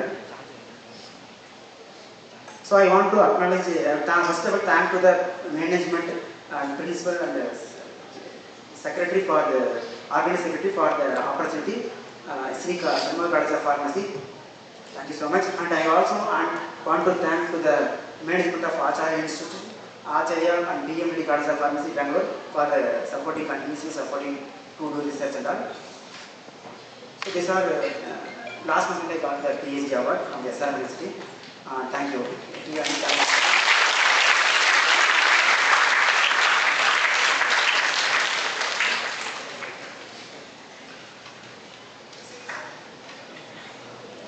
I am very active in the LinkedIn. You can approach if you want any help regarding research and all, you can approach. Yeah, Dr. Amraj Modish in LinkedIn. First of all, hearty congratulations for your successful PhD, sir, from your reputed institute, SRM University. Sir, you have covered from bottom to end all the titles of designing tomorrow's drugs today by using computational intelligence, by using computer, and you have discussed about all the softwares. Sir, in this, which software will be useful for B.Pharm students, sir? And if it is free software, it will be useful, because that's the paying outside and going and doing means they are getting reports only, not able to get the informations to the students. If they are getting the basic informations about the free software, it will be useful. So that you covered the 8 titles. In that title, at least that 4 or 5 titles, what are the basic software which should be, if it is free means, that will be useful for B.Pharm students. Please mention about it, sir. Right, this is very important question for student point of view. So first we can do the docking. It's very simple. We can use in our laptop. We can do. But thing is, to do the autodactyls, we need to learn something. But it's easy only. We need to practice much more time for that to learn the autodactyls. Somebody need to be that to teach the autodact. Only we cannot sit and do, because some mistakes somebody need to be clarified. So if you have a little bit knowledge we need regarding the Python coding and all. So autodactyls very easy, but we need a little bit Python coding. And that is about the autodactyls. And other thing is a very CBDOC. CBDOC is a very freely available software, web server. In that web server, you just upload your protein and the ligand. It will give the protein ligand interactions with the active site and docking score also.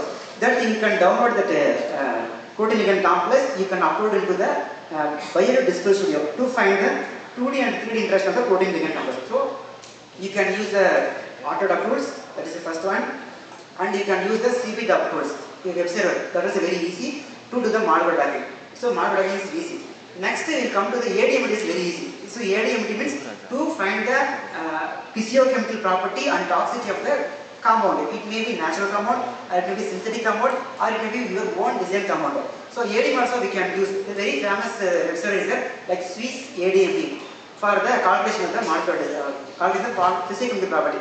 To check the prediction of the toxicity, we can use the ProTax tool. ProTax 2 is one website. You just type in Google ProTax 2. 2 will be Roman letter. In that website, you just upload your, you can draw your structure or you can upload your smiles. Then you will get all the toxicity, what are the toxicity target prediction will be here. ProTax tool and PKS is also very free software, free web server. In the web server, you have just upload your smiles format. It will give the prediction. So we can do the molecular docking, we can do the ADMT properties. Next we can do the pharmacoformatting. Sir, see in the pharmacoformatting, with paid software is very tough. You can use the format web server. In the web server is called as a format. In that format web server, you can upload your ligand. It will generate the pharmaceutical features. With that one we can find the pharmacoformatting. So pharmacoformatting we can use the format. Next we can do the netopharmacology, but netopharmacology is a little bit tricky only. If you have attended any workshop, it will be very easy. So that also we can do in a normal netopharmacology. That thing is, but very things you need to learn from the netopharmacology. Like cytoscape you need to learn, cytohubba and string database, and you need to explore with David website, and you need to explore with the KIP pathway website, and you need to explore with the SR blood. So these are very complexity, but if you have any workshop, you will get easily familiar with the netopharmacology. So netopharmacology we can do, option is there, but and other things cover. Mainly thing what we cannot do and means we can perform model dynamic simulation in our laptop. Because that will take more configuration. For example, 2 months ago I tried my laptop. That is only 8 GB RAM, but I learned from the attending workshop or attending some videos and all. So I learned the evolution. With the purity I tried my laptop. My laptop configuration is 8 GB RAM and 250 GB SSD and i5. I tried my laptop. I ran it for 1 hour. Then my laptop was crashed. Then next day I went to shop and repaired it. That with the curiosity I tried my laptop. But the laptop I recorded it only working. So that we cannot run in the normal laptop. So that we cannot do. As well as DFT calculation. DFT calculation we can do perform by the Gaussian software. That we can't perform very simple laptop. We cannot perform the DFT. We can perform with the at least 8 GB RAM as well as 250 GB SSD. That if you have that you can run in the DFT calculations.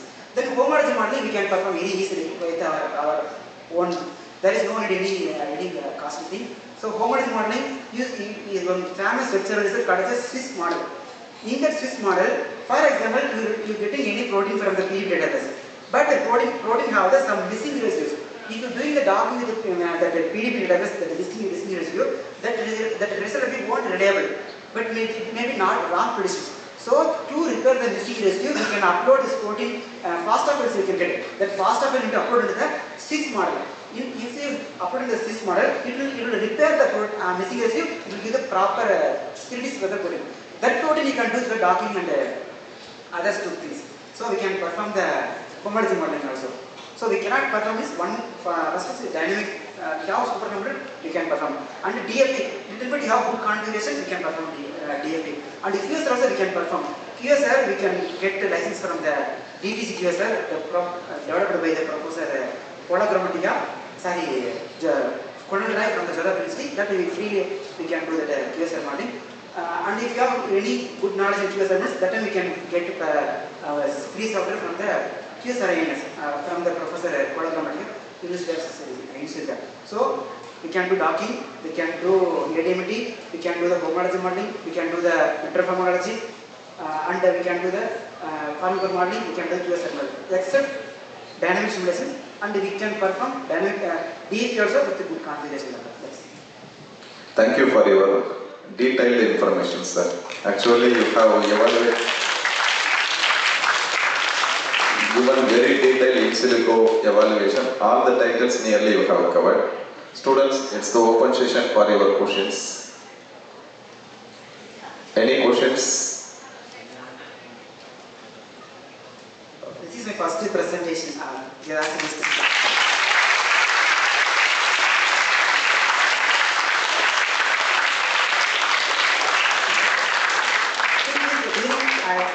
I studied in KMCH, BPharm.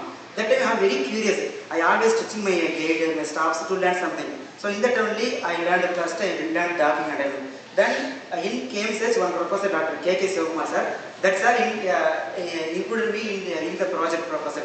That is by TNSST, Tamil Nadu State Council Science and Technology. In that project we applied the proposal for the funding. That time during BPharm time we are 3 people. We got the fund from to the BPharm project. After the project we completed and we presented into the final presentation in Kattasam University. In that time the project was won the first prize in state level in University. Then in 4th year itself I qualified GPAT first time within 120 mark. Then I entered into the MMC with the entrance exam. If you want to enter into the MMC means we need to they will not ask the GPAT, they need to write the special entrance exam. I qualified the MMC. That time also I tried a second time GPAT because the first time I got very less mark. In that curiosity I tried second time. With the GPAT, then I completion of MPharm, then I went to the written exam interview for the SRM University. They asked I qualified 2 times. That I get the seat from SRM for the PhD. So last month only I completed the PhD. Thank you so much, sir, for your wonderful presentation and a very elaborate presentation on chemistry point of view. The gene expression, target identification is the very first step in drug discovery. It is a very useful session. Sometimes it may, in the students level, what they got as a take-home message, I don't know. But it is a very wonderful session. In future, when they apply these things, it is very much useful in the new drug identification. Thank you so much, sir. Thank you so much.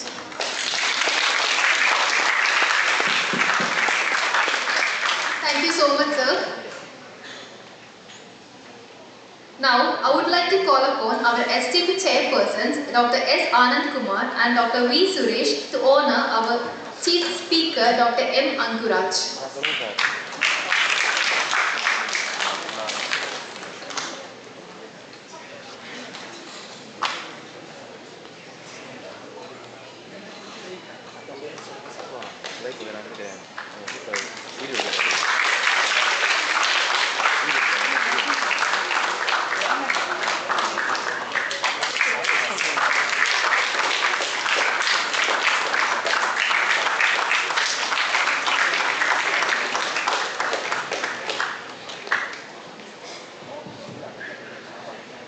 Thank you, sir. Now, I would like to call Dr. S. Anand Kumar to honor Dr. V. Suresh.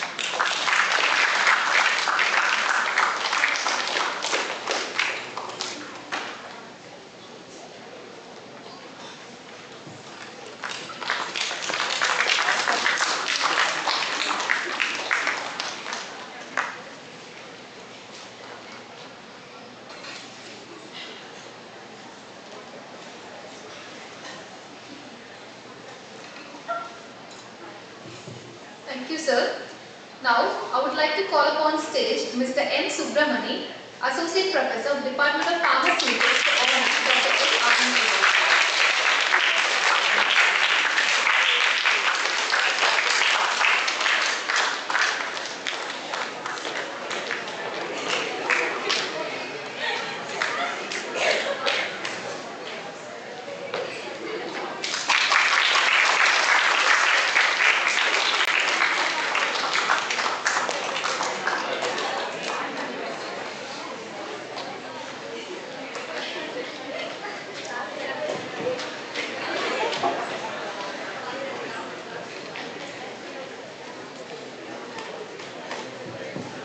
Thank you, sir. Now, we will take a short tea break. Refreshments are arranged outside this hall. You all are supposed to be back in 10 minutes. We will continue the third session at 1 o'clock. Please assemble back in 10 minutes.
ensuring strict adherence to quality and compliance standard across research and development and manufacturing sites.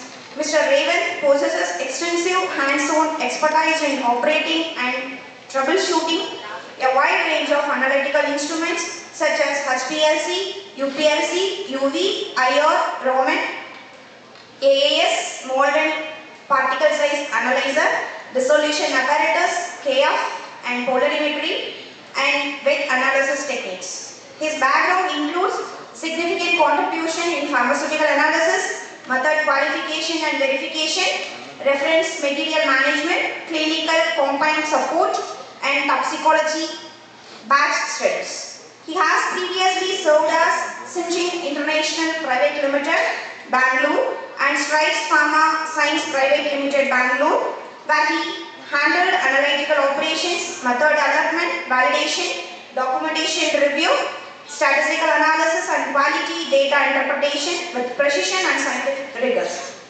He has contributed to SOP authoring, internal audits as per ISO, ICH guidelines and management of QMS applications including TrackWise, LIMS, ELMS and PLM and SAP. Academically, Mr. Raymond holds a Bachelor of Pharmacy from Vinayaka Mission University, Salem, and a Master of Pharmacy in Pharmaceutical Analysis from the Dr. NGR Medical University, Chennai. His professional strength includes analytical data interpretation, kappa evaluation and root cause analysis, documentation review and cross-functional collaborations. With his strong technical foundation, practical industry experience and commitment to quality excellence, Mr. Raven Kumar MG is a valued resource and an inspiring speaker for emerging pharmaceutical professionals. With this, I would like to call upon our session speaker to the dais.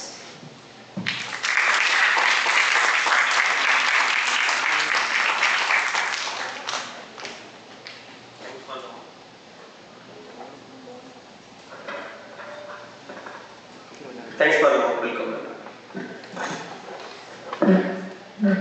Okay, first of all, I would like to thank Samuva College of Pharmacy Management, Principal Sir, and then Chairperson, and then Organizing Committee. So, all they have done in perfect manner. So, and then I wondering, so here Samuva College of Pharmacy having a lot of infrastructure facility. So, I visited a lot of pharmacy colleges. So, basically, I am from Europe.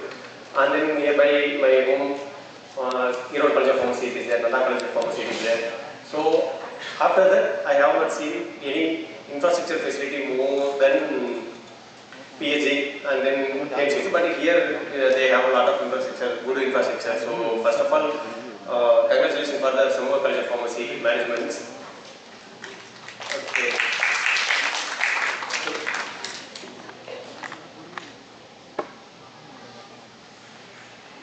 So now we will start our session. Okay. Okay, I thought to introduce myself, but ma'am given an elaborate introduction about me.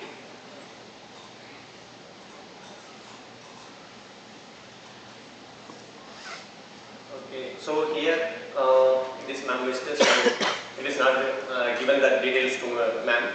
So I worked in ANDA and then NDA verticals. So ANDA is abbreviated new drug development and then NDA is new drug application. So both the verticals I have worked there. So what is the difference means? So NDA is new drug abbreviation. So we have to develop a new method, drug, and then we need to prove whether that drug is safe and efficacy. And then ANDA is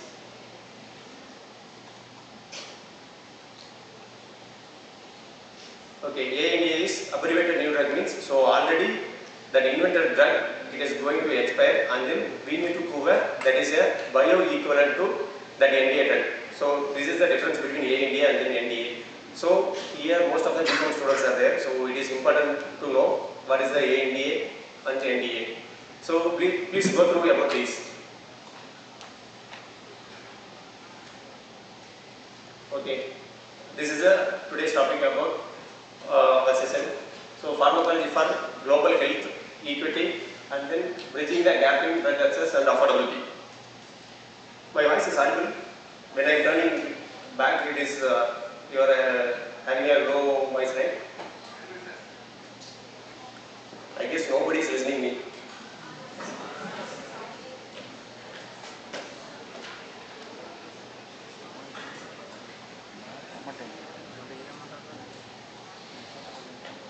My voice is clear now? No sound only. Little bit. Just now you people had a break. No sound. Okay, we are running out of time, so that's why I am going a little fast. Okay. So, why we chosen this topic and then what is the topic? Okay, so here the health equity is important to all. Okay, so we are human, so that is the basic thing, health is important. So that's why we chosen this topic. And then importance, equitable access. That means, so we need to access all the healthcare resources and then policies and promote the fairness of health outcome. Okay, this is the important topic. So agenda, what all we are going to cover means, so global context of drug access, barriers to drug access, pricing policies and affordability mechanisms. So barrier to drug access means, so we are having so much barriers to access the drug. Okay, so if the pharma industry invented a drug means, so that will take development to market 10 to 15 years. So after 10 to 15 years only we are accessing here in India. Okay, so comparing to South African countries, so we are little bit better, but we are not the HIC country. HIC means high income countries. So America and then UK, what they are accessing and affording the medicines, but we are not here. Okay, you will think we are in India, but we are having the most advanced medical equipments and then medicines, but not. It is absolutely not. So and then pricing policies and affordability mechanism, it is the major thing why we are not accessing the recent advancement medicines. And regulatory reforms and local manufacturing. So regulatory reforms is mandatory here, and then so last this one 10 years back, last 10 years back. So our Indian government take on reform. So it is most helpful for our industry growth, pharma industry growth. And then we are going to see the scope and role of pharmacists and pharmacologists in health equity, and then health nutrition. Okay, so overview of health equity. So what is the global health equity? Okay, so good health is a basic human right. So that is the first thing. So that's why based on this only our pharma industry is running. Again this only we are running. Okay, this is a hidden reason of market. So and then so everyone should have a healthy. So that's why no matter where they live or what their background. Okay, so is they have money or they doesn't have money. So but they should be healthy.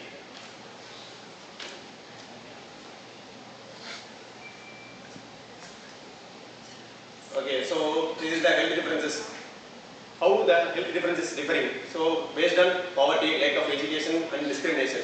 Okay, so based on poverty means, so that is a basic concept is money, and then lack of education. So southern African countries and then and other countries are there. So okay, so their lack of education, that's why they are not getting or not accessing the correct medicines. And then affordability also in discrimination part. Okay, so in India we are manufacturing the most costliest drugs around, but we are exporting to the America, US, UK, and then Australia, like that countries only, but not for South African countries, and then other than loyal than ours. Sri Lanka is there, Pakistan is there, but we will not export to that countries. And then the global health equity, why it is important means, so removing unfair differences. So based on the poverty and the lack of education discrimination, we need to remove unfair differences. So that is the importance of health equity. And then achieving equity can improve lives, economics and communities worldwide. So if we are healthy means all will be good. So major challenges of to health equity, some people cannot access medicines or health services due to caste geographical discrimination. So what is it? Geography means, so that is the South American countries. And then discrimination. So if you are going US, UK, still it is there. You are a black man, I am a white man. So that discrimination still it is there. You are Indian. If you are going Canada, so many people are facing. Especially the Gujarat people, Maharashtrian people, they are facing, still they are facing.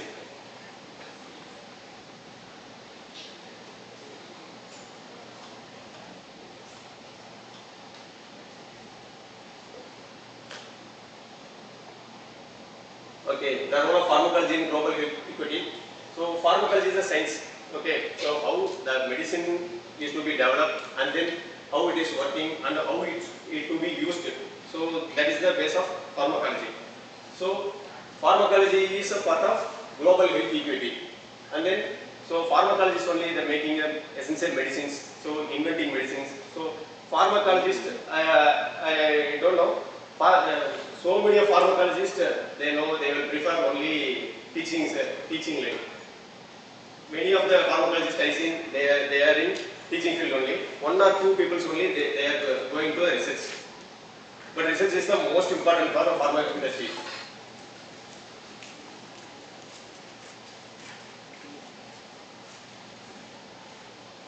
Okay, improving equity with medicines. Okay, developing new drugs for disease common in poor regions. Okay, for example, Zimbabwe, Mozambique, Malawi, and Zambia, Lesotho, Switzerland. So these countries have you heard before.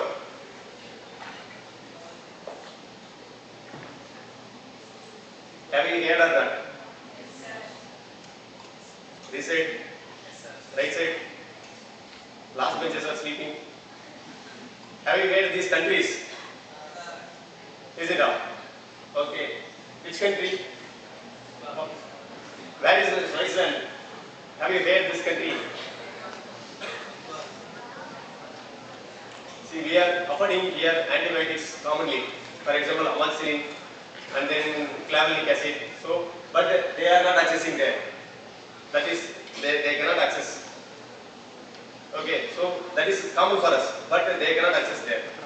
That much strict, not strict. So that is the level of poor. Okay, so these discriminations are there, and then support the fair pricing and distributions of medicine, and then work together across countries with companies for better access. So we are tying up with UK, US for manufacturing facilities, and then inventing the new drug development. So that R&D centers and all now we are implementing in India. So and then we are implementing in India means, so we are inventing and then we are giving the patent to the other countries only, not we are accessing directly. So when that patent is expiring, then only we are accessing. That also one of the discrimination only. We are also not accessing, but most of the science is from India only. Okay, so what is it? So LMIC and then HIC. So LMIC means low middle income countries. Okay, so here it is, we can diagnostic vaccines and treatment and medicines. Okay, so everything we are weak only. And then do you know India is which country? LMIC or HIC? LMIC means low middle income country and then HIC means high income country. Do you know about this? We are LMIC. We are low middle income country only. Yes, according to the World Bank, we are the low middle income country. We are not a high income country. So we are also having the barriers. So why the barriers are causing means, so finance and investment, especially in low middle income countries. So they are restrict the resources. Okay. So because of investment. So if it is investment is good, our government is allocating the fund to research, so we can afford, but we will not do. Why? Because other than that, we are having so many problems. So these are these table explaining the challenges faced in LMIC, and then what is the solution for diagnostic. So limited availability only it is there. This is a high cost and then poor equipment maintenance. Anybody seen government hospital that lab facilities? Have you visited any time? No. Yes. No. Yes. Most of the people will be no. Okay. So if you are visiting means, there you can see. So that instrument will be under maintenance. Okay. They will send back us, and then again we are going, and then again they will send back us, and then again we need to go, and then that report generation it will take 2 days. That is 10 minutes job only. That report generation done, but they will not do. Okay. So here what is the solution means mobile clinics and then subsidies with the services, and then NGO support we can take. Okay. Nowadays so many NGOs are in India. Have you know about the NGOs? What are the NGOs supporting to Tamil Nadu? Okay, you could search and get the knowledge about that. Okay. So and then vaccine shortages are there. So unreliable supply chains and affordability issues. So due to COVID, high-income countries they afford that vaccines, but we afford here late only. So that is too late. We afford late, and then we waited 30 days, 50 days done. Okay, so that vaccine supply is also very less only. And then here States Pharma Science in Bangalore. So that time I was working there, and that time they set up one separate unit for vaccine manufacturing. COVID vaccine manufacturing, but our government denied. So our management they invested 800 crores for set up that facility. But again that the government has denied that permission. So that's why they left that project. And then treatment unless in low income country, so it is poor only. And then it should be developed. Sorry, it should be improved. And then medicines stock outs, affordability, and then weak regulation. Okay. So centralized procurement it should be there. So wherever it is manufacturing, so it will be in US or UK, anywhere, Australia, Singapore. You can see Taiwan in that medicine label. But wherever it has to be, wherever it is manufactured, but that centralized procurement means, so in India, one dealer or any one government subsidies stockist will be there. So they should procure and then they should distribute. But here that facility is not there.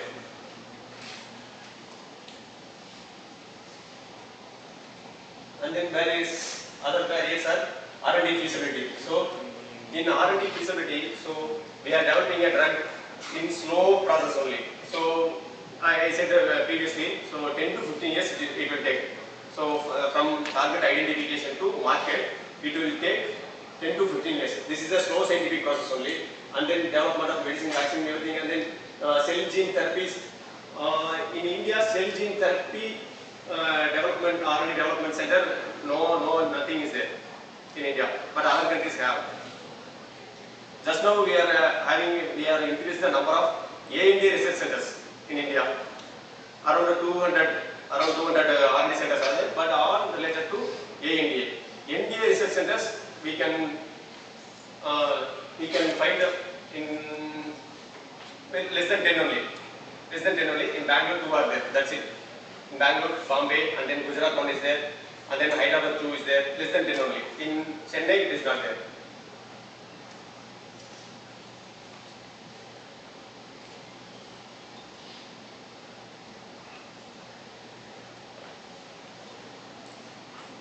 And then market failure that requires R&D incentives.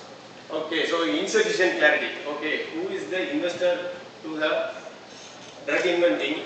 They have not sufficient clarity means, and then that research will be collapsed. Okay, so I was working in NDA in Sinjin, Bristol Myers Squibb. Everybody knows Bristol Myers Squibb.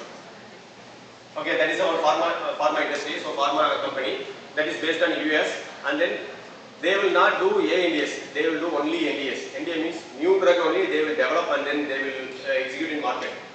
Okay, they are having almost 18 drugs, new developed drugs. They only having a patents. And then here in India we have a center for cancer drug research. So in that project I have worked, and then later we worked for cancer drug, but we got psoriasis drug. You can search in Google. Sotic2 on drug will be there. Sotic2, brand name of Sotic2. It is now selling US only. That patent we given for US only. But we are involved, Indian scientists only involved in that project, SOTI2. And then, so SOTI2 is due to insufficient clarity. So that name, it is ended TNIP. Okay, TNIP, mostly TNIP drugs are used for the cancer, but we got a result for psoriasis. So psoriasis, first tablet manufacturing drug is that only, SOTI2.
Check the FDA drug shortages drug in this website.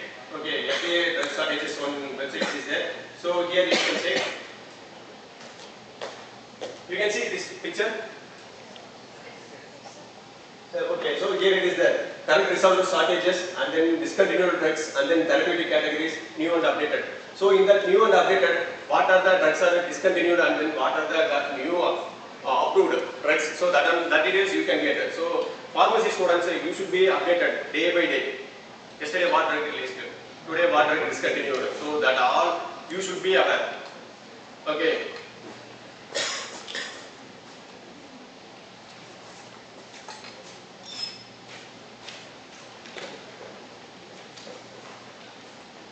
So same thing, drug development is a slow process and then licensing regulation and then pricing. Pricing is the most thing. And then role of intellectual property. Intellectual property means who is inventing the drug. They are the intellectual property. They are having the patent rights and then they are the rights to fix the price for the medicine.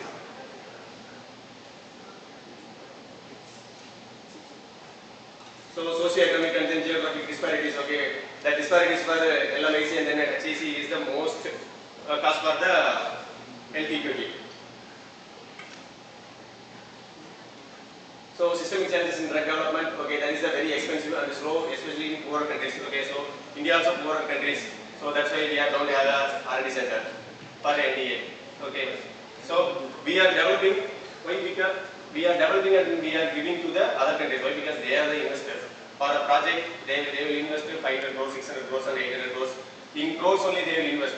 They will get back and then based on they are fixing their drug price. Okay, and then they will sell only HIC countries. So, and then high research cost. So, years of lab work.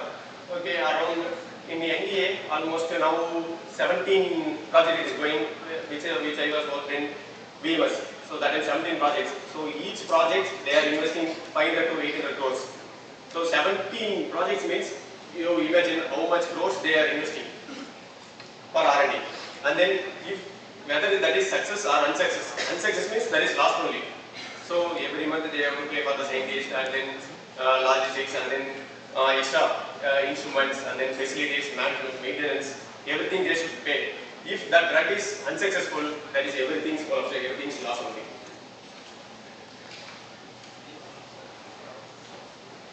So limited resources in poor countries, lack of advanced labs, funding and then private professions, and then slow progress.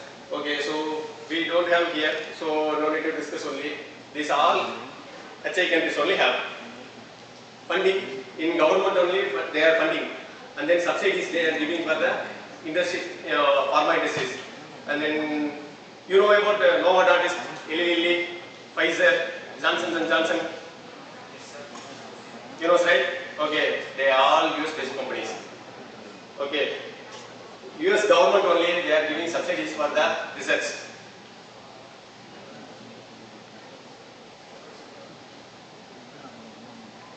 Okay, the role of intellectual property. Okay, so they inventor, they are fixing the price, okay, that is fine, okay. So and then after that, for patent, they have patent. So until that patent expiry, we cannot offer the medicine as a generic medicine. After that patent rate only, we can develop a molecule in generic version, and then we can afford. So that's why delayed availability, affordable in all review. Okay, so that's why after patent expiry. So if they are doing in 10 to 15 years, and then after 5 to 8 years it will take patent expiry, and then it will come another 2 years. It will take another 2 years for the generic medicine version. So after 20 years only we are affording. For example, semaglutide, GLP-1 agonist. Okay, so do you know about the semaglutide, liraglutide?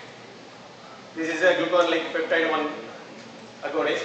So this is they are using for the weight loss management and diabetic management we are using. So this patent it is going to expire in Jan 26. So that's why in India, in all countries, they are ready to make a generic versions. So in now Indian countries, companies also, they are running behind this only, semaglutide and then liraglutide, tirzepatide, teriparatide. So they are GLP and then GIP agonists. So semaglutide is innovated by Novo Nordisk. So around that is 0.5 mg pen. Have you seen the injectable pens for diabetic management? So yes sir. So that will be 1 ml 3 ml containers only. But that 1 ml 3 ml containers it cost around 15,000. That is low strength 0.5 mg. That is maximum strength is 1 mg. So that will cost around 35,000. In India, anybody can afford that 3 ml pen, 35,000. In January 2026, it is the patent going to expire, and then the Indian countries now they have started the generic version. They are developing now, and then once the patent expired, so they are going to launch it in India also. But it is invented in 1999. 1999. I think so. You people are not born, right? That time only it developed. So now we are going to access. Teriparatide also, Eli that also US based company, inventor. So and then market forces neglect non-profitable disease. Okay, companies most focus on the HI countries. Why? Because there only they can make a money. And then if any diseases, crisis, it comes in LMIC means, so they won't prefer. Or some of the companies only they will prefer. And then, so this semaglutide, so it is first invented for diabetic management, and then later they are using for obesity. Okay, so obesity we will not spend much money for that, but in the HI countries they will do.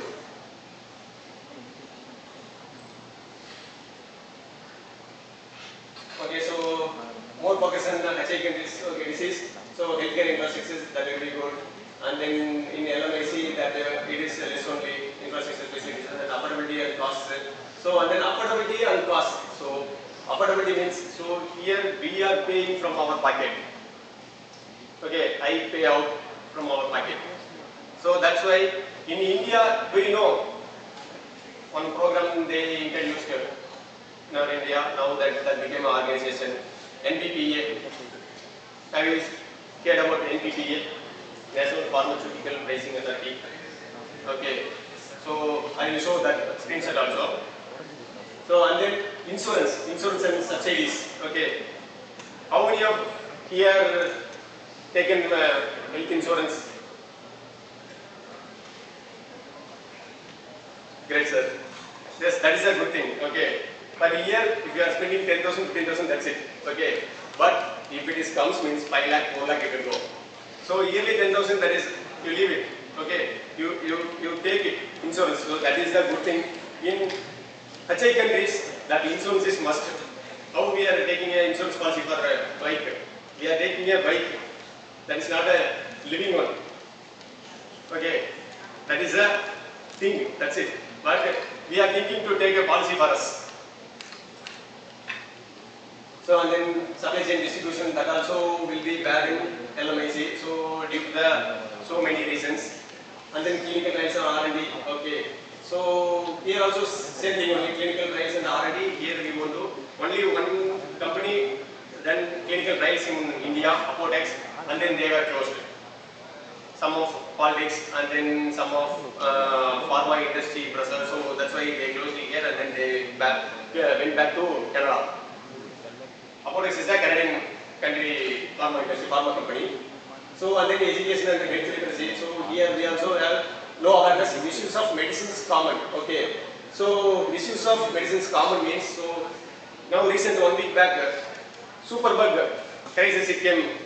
Anybody seen that article? Superbug crisis. So antimicrobial resistance. Antimicrobial resistance is the most dangerous. Okay, so India is having 83%. It means 8 in 10. 10% we are having the antimicrobial resistant. Okay, if we are having we are taking the common antibiotic, it won't work in our body. Okay, so this is recent misuse of medicine common. That is the thing.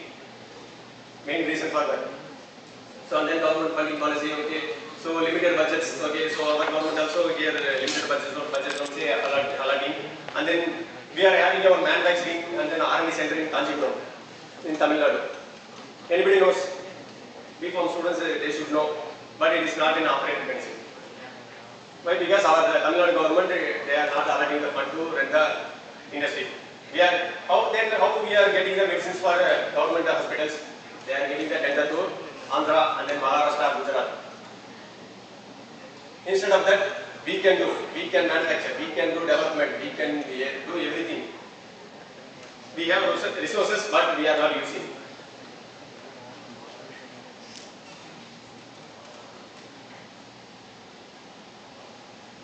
Pricing policies and affordability mechanisms. Okay, so higher prices from market-based policies. Okay, many countries allow pharmaceutical companies to set prices freely based on the market can bear.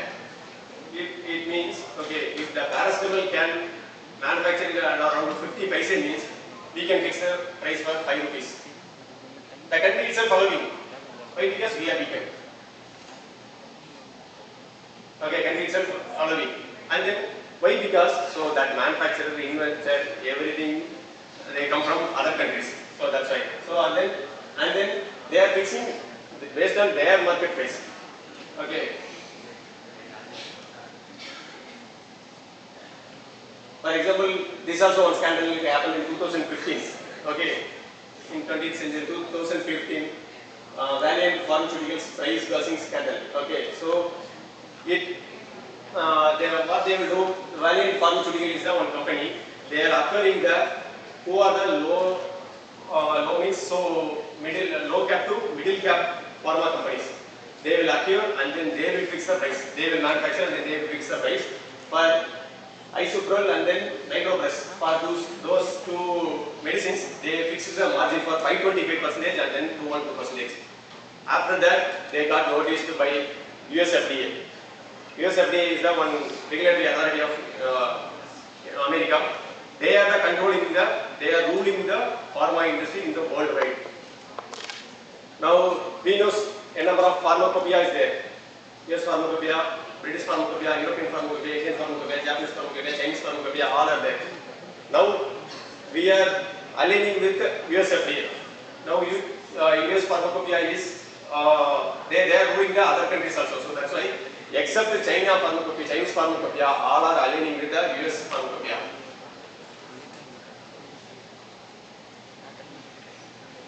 So, LMIC, we are having the lack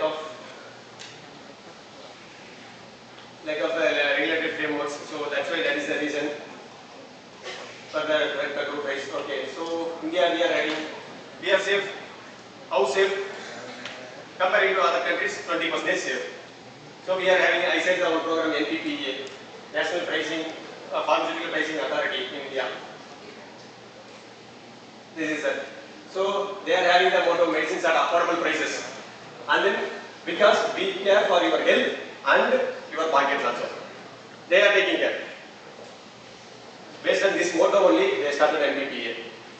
So recently means so 6 months back, they revised the prices for 120 medicines. And then 1.5 years back, they revised the medicines, 300 medicines, they revised prices further. They reduced. How much percentage they reduced? 40 to 70% they reduced.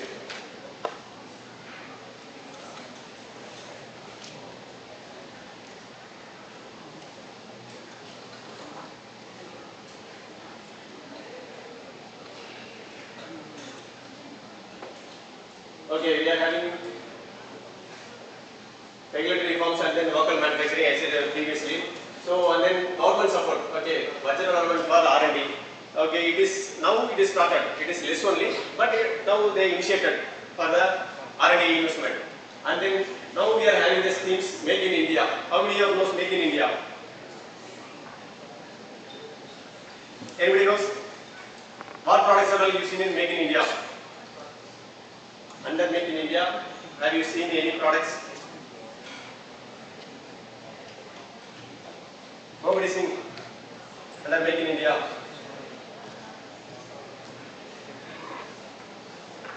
Under Make in India, nobody. But Make in India. Okay, under Make in India, we have medicines also, APIs also. Okay, everything Make in India. Under Make in India, we have the products. Okay, you might have seen in dates backside Make in India. Okay, no dates made in India will be made in India. That all we are importing from Dubai, Gulf countries only. Okay, so simply they will put Make in India, but we are having a medicines also under Make in India. Under Make in India, we started around 231 API manufacturing facilities in India. Okay, and then PLI is there, product linked incentives. Okay, so not only we are manufacturing APIs, we are doing a product development and we are manufacturing products also, and then we are selling in India, in domestic market. We are having so many countries where, under PLI. So subsidy for API and then KSM. KSM means, anybody know about this? KSM is a raw material, so which is used will be used for the drug manufacturing and then product manufacturing. That is a raw material.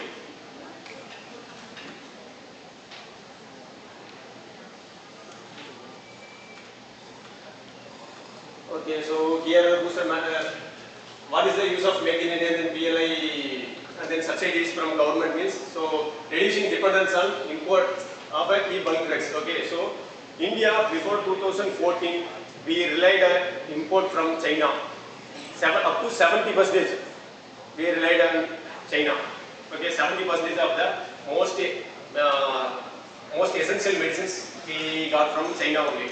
But now under Make in India, we are producing and then we are selling in our domestic.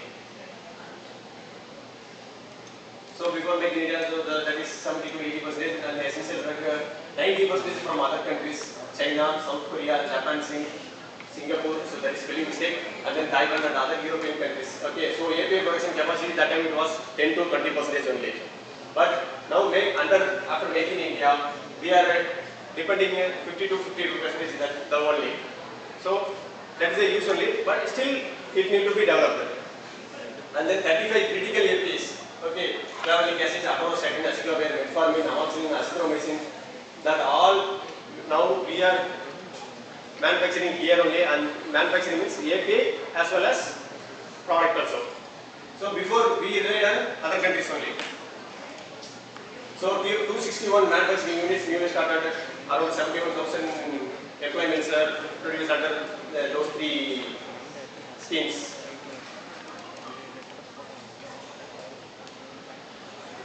Okay, so now we are all going to come to pharmacist. Okay, who is pharmacist? What is the role of pharmacist?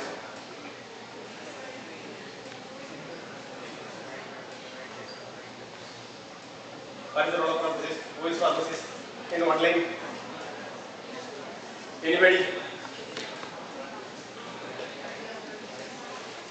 That center rows. Center two rows.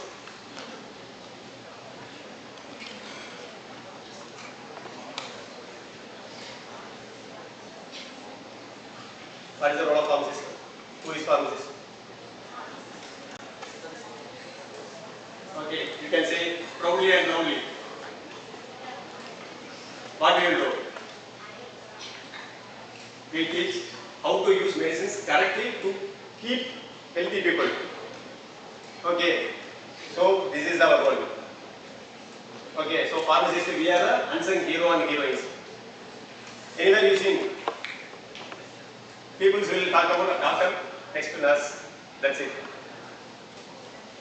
But we are the unsung hero and heroines.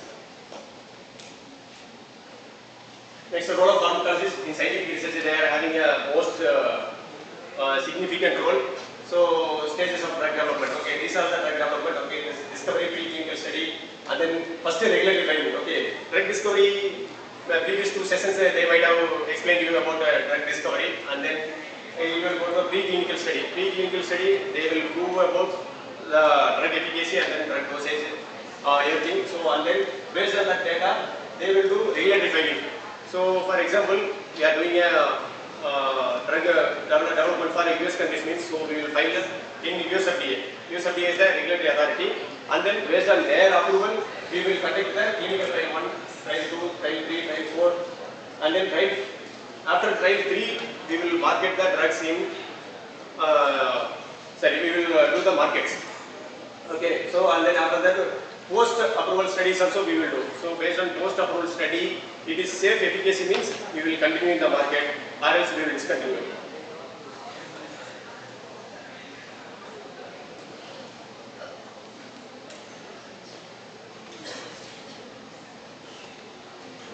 Okay, drug discovery. So here target identification and validation they will do. So target identification and validation means finding and confirming the specific molecules to treat disease. Okay, so this is the target identification and then validation. So target identification, by which method we can do? Genomics and then proteomics, bioinformatics. Genomics is nothing but study genetic information. So we are giving the drug means, so in genetic modifications will be happen. So we are going to study about the genetic study. So that is the genomics. Proteomics means large scale study about the proteins. Okay, so in protein synthesis it will get different. Okay, when we are giving the drug and then before drug or after drug. So that we are going to study. So this is the drug discovery flow. Okay, first we will do target selection based on the literature and then bioinformatics, what are the available in already available. Okay, so based on that we will start a research and then we will do target selection and then chemical compound we will do. So based on the target select, once we selected the target, we will compound the chemical molecule. So in that molecule it is binding with the target or whether it is, we will check. So after it is binding well and then it is responding, we will continue.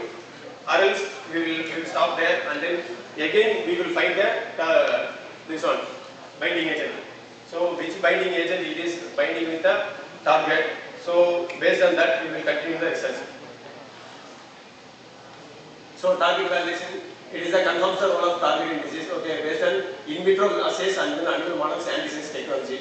Okay, so for example here animal models in Bristol Myers Squibb and in Syngene, we are doing a animal model disease. So we are giving that for example oncology. Cancer means we will induce the tumor and then we will give a drug substance in controlled and then placebo means so nothing but we will give a dummy. So and then one more will be without any medications. So how it is controlling the tumor. So that we will check. Cancer cells are clever cells. Okay, it is not like our bacterial viral infection and then fungal infection. So when we are inventing the drug and then we are giving, it will modify. That will get resistant. So that's why cancer cells are clever cells like PHARMA student. Correct or not? You are only answering. What's your name? Hello, Bharti, yes. So in animal model, they are giving a monotherapy and then combination therapy. Monotherapy means single drug we will use, combination therapy means dual drug or more than 2 drugs we will use. Okay, so first we will inject, induce the tumor cells in the rat or mice, and then we will inject that. Monotherapy means single drug or combination means more than 2 drugs we will inject, and then we will check against the control. So for example, temozolomide and then oxaliplatin. That oxaliplatin is a platinum-based drug, so that is a too costly. That is not, we are not using in India. Okay, only celebrities they can afford. And then the tumor formation we will check. So how it is when after we are giving the medicines, so whether it is reduced or not. Okay, if it is reduced, okay, so how it is reduced, and then 10 million cells count we will inject. Okay, 10 million cells count we will inject, and then so that is the control. 10 million means you can imagine. So that is the tumor cells count. So 10 million if it is reducing or increasing, we will check.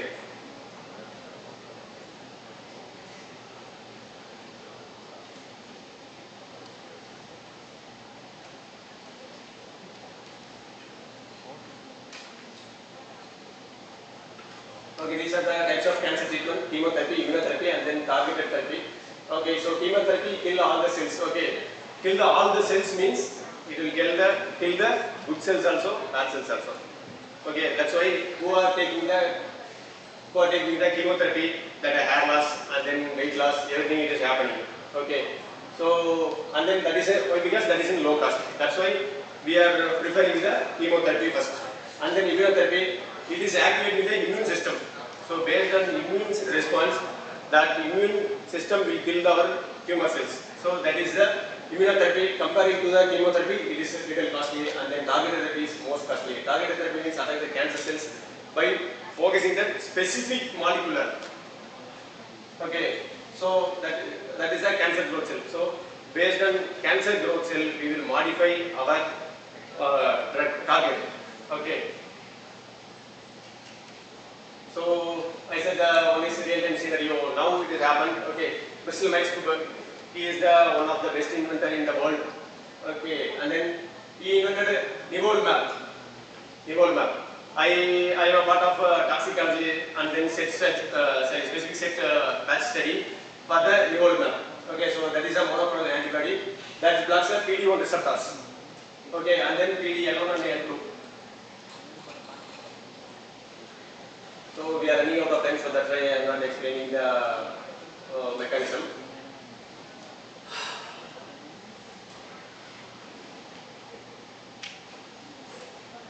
Okay, let me tell something about the nivolumab. Have you heard nivolumab previously?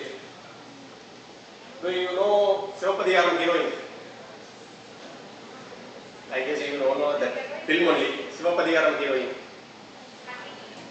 Who? Who is the hero? Sivapadigaram. Sir, you know, right? Sivapadigaram. Vishal, correct, sir. Vishal, yes. Vishal, heroine name, sir? That heroine name? You don't know. Sivapadigaram, not Silapadigaram. Sivapadigaram. Okay. So that heroine, she got Hodgkin lymphoma. That is one of dangerous cancer. Okay. So in 2019. And then in 2013, she done bone marrow transplantation. Okay, but that bone marrow transplantation it got failed. It is not worked out for her. She was dangerous condition.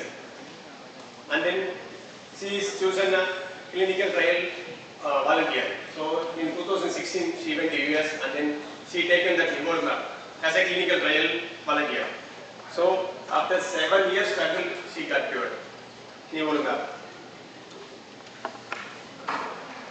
So she is the heroine. In 2009, how she was when starting the chemotherapy, and then after curation of cancer. In 2019, how she was, you can see. Her name is Mamta Mohandas. You can see Mamta Mohandas.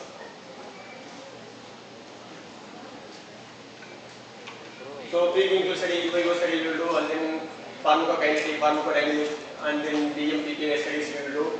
So you people know about these studies. I will tell you in one line. In-vivo studies means experiments using a living organism. So what are the studies they are conducting in living organisms? That is called the in-vivo. And then in vitro means, so that is mechanical. Okay, so mechanical means we are collecting the samples from the living organism and then we will analyze through the instrument setups. And then pharmacokinetics means the drug absorption ADME process, and then pharmacodynamics means relationship between the drug concentration and effect. Okay, how the drug concentration and then effect is. If less concentration means less effect will be there, more concentration means more effect will be there. So and then drug metabolism and then pharmacokinetics. This also metabolic pathway influencing the drug activity and toxicity. Okay, you can. So what is the metabolic pathway? You know. Okay. Anyone metabolic pathway?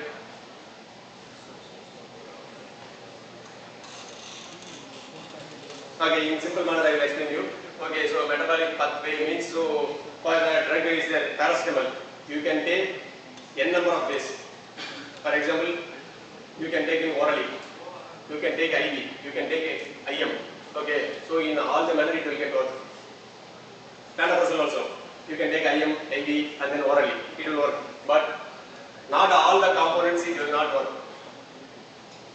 Okay, so muscle template, we cannot inject through IM or IV.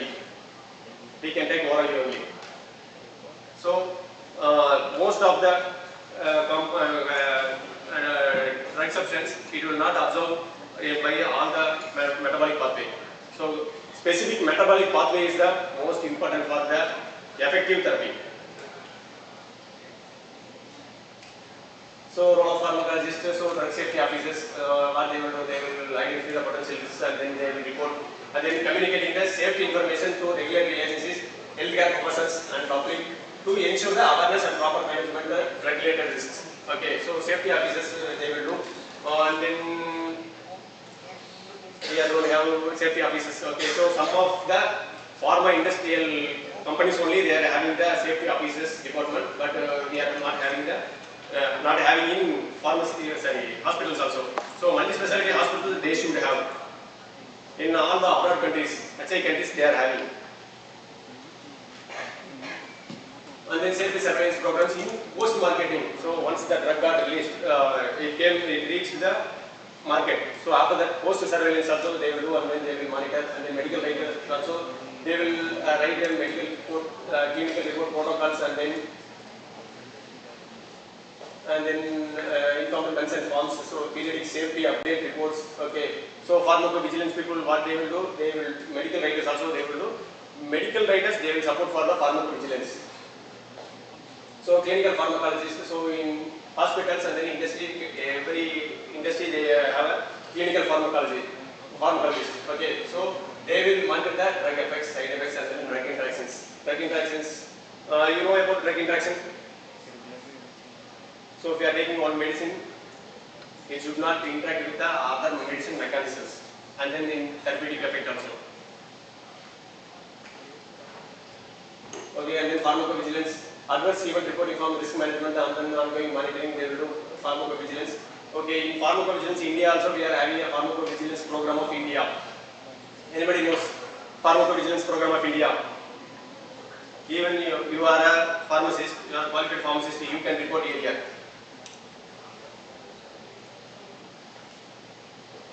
Anybody knows how you can report ADR? We used the COVID-19 vaccines, right? So for that, now they are filing ADR. Okay, now they are filing the ADR. Okay, you can visit the Indian Pharmacopoeia Commission website. There you can file a ADR. So that is the link I given, ipc.gov.in. Okay, so here it is the Pharmacovigilance Program of India. This is the English version.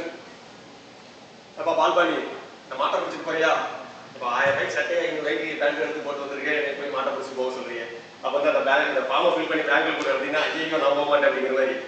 இது English version, நம்ம தமிழ் வெர்ஷன்ல இருக்கு. ADR form வந்து நம்ம தமிழ்ல fill பண்ணலாம். ஓகேங்களா? So இங்கிலீஷ்ல இருக்கு அப்படின்னு இல்லை, நம்ம தமிழ் ஃபில் பண்ணி நம்ம தமிழ்ல. ஏடிஆர் சென்டர்ஸ் வந்து இங்கே உங்க நியர்பை யாராவது இருக்கு தெரியுமா? சர்ச் பண்ணி வச்சுங்க. இந்த டிஸ்ட்ரிக்ட்ல எல்லா டிஸ்ட்ரிக்ட்லயும் ஏடிஆர் சென்டர்ஸ் இருக்கு. ஓகேங்களா?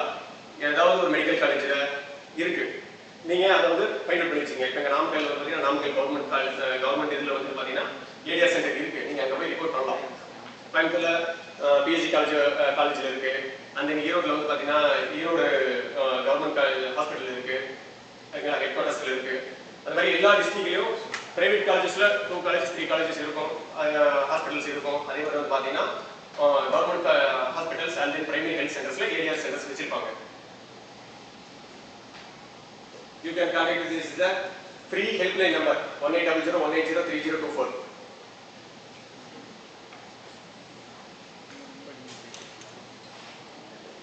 So recent crisis in pharma industry. Okay, recent crisis means so scandal and tragedy, everything it will take up. Okay, so you know about the Gambia cough syrup scandal in 2022. Everybody don't know. Okay. So we are the pharmacists. We should aware these things. Okay, and only we can avoid these things. This is the because of one mistake. Okay, so what they happen? So they manufactured and then they exported to the Gambia. Where they manufactured? In India we manufactured. We exported. Okay, but 66 children they died because of one content diethylene glycol. Okay, diethylene glycol what they will do? It is a more than recommended level we are taking means it will cause for the acute kidney injury. Okay, due to acute kidney injury 66 children died in 2022 and then now 2025 you might have seen in news last month. You seen right? Yes, they called it. Yes, correct, called it. Season it is manufactured in Chennai. Our Chennai. You know, Tamil Nadu we have a good structural education system comparing to other states. If you are applying for the other pharmaceutical applicants in other countries means they won't reject when you are doing in a MJ university. Rejection is very minimal. Percentage is very minimal. If you are doing in Andhra, they will question. If you are doing in Gujarat, Madhya Pradesh, they will reject. Directly they will reject. So we are having a good education infrastructure, educational system, but we are not using. So then in 2025 also same thing will happen. So diethylene glycol, where it came means so glycerin. You know about glycerol? They are using for the syrup manufacturing. So sufficient quantity, pure will be there, quantity sufficient. Okay, they were using glycerol. So that glycerol after over a period of time it is converted into the diethylene glycol.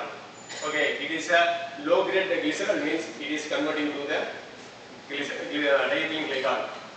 And then you know about calcium. Okay, in that calcium, how it is poisoning means what is the content? Major active content. Ethanol, correct.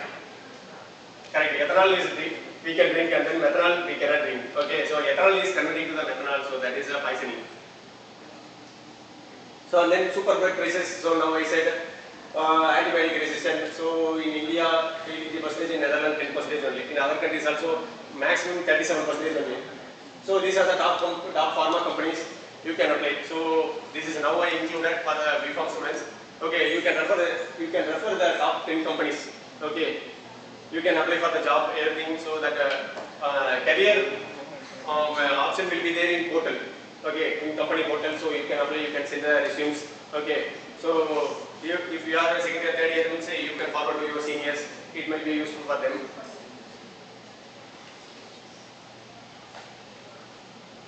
Okay, and then conclusion became we are going to the end of the session.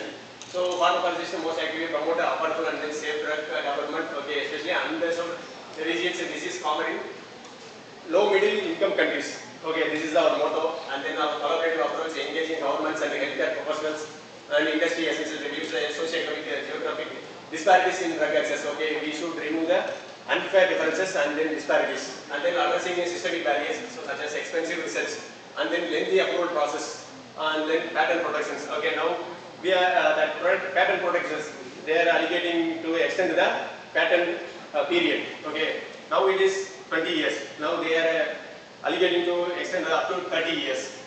So 30 years means so low income countries they cannot afford only medicines. After 30 years only we can afford.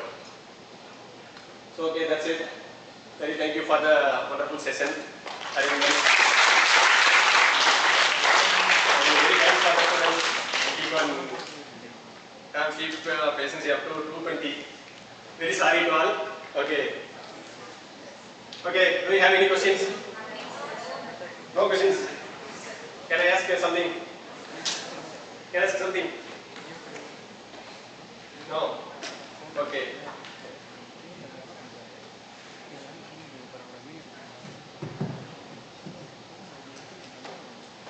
Sir, the session was very nice. Any questions from student side and audience side?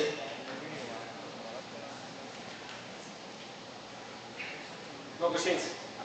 Okay. So you just refer Lanco setting and then Gatti processing. Okay. You just make it note and then why did I discontinue? You just read it. Gatti processing, that is our antibiotic, and then Lanco setting.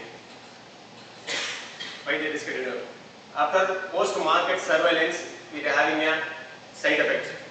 So that's why they discontinue. This is one of the information I am giving you. Okay.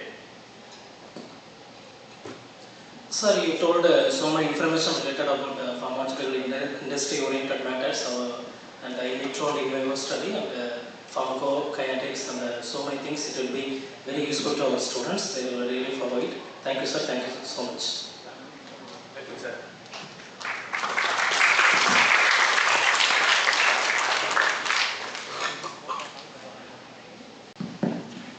Thank you so much, sir, for your session.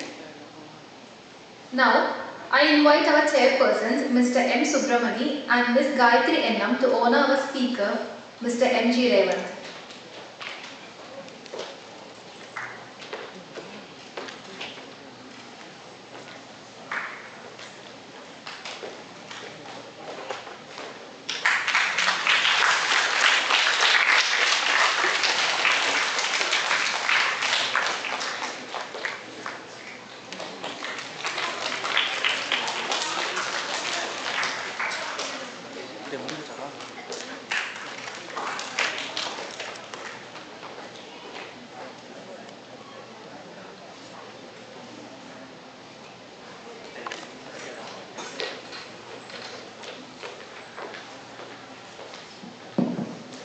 Now, I invite Mr. M. Subramani to honor Ms. Gayatri Ennam.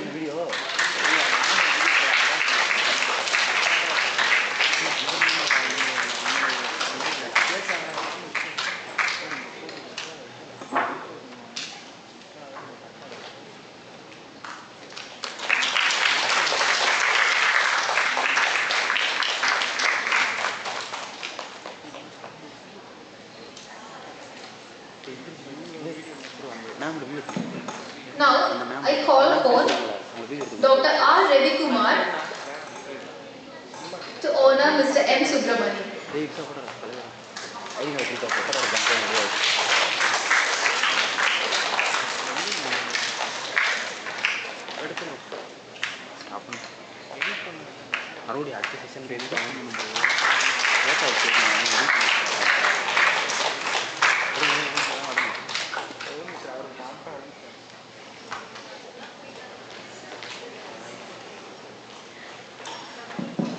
Thank you all.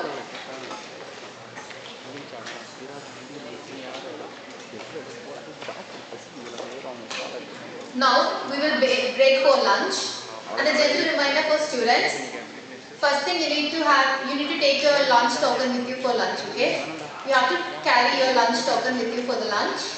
And second thing, the participation certificates will only be given at the valedictory ceremony. Okay, participation certificates will only be given at the valedictory ceremony. So you have to stay here till the valedictory and take the certificates and leave. Okay. So take the lunch token with you, and now you all can go for the lunch. Thank you. And you need to come back as soon as possible. Okay. Take just 30 minutes and come back. Okay. We need to start another session.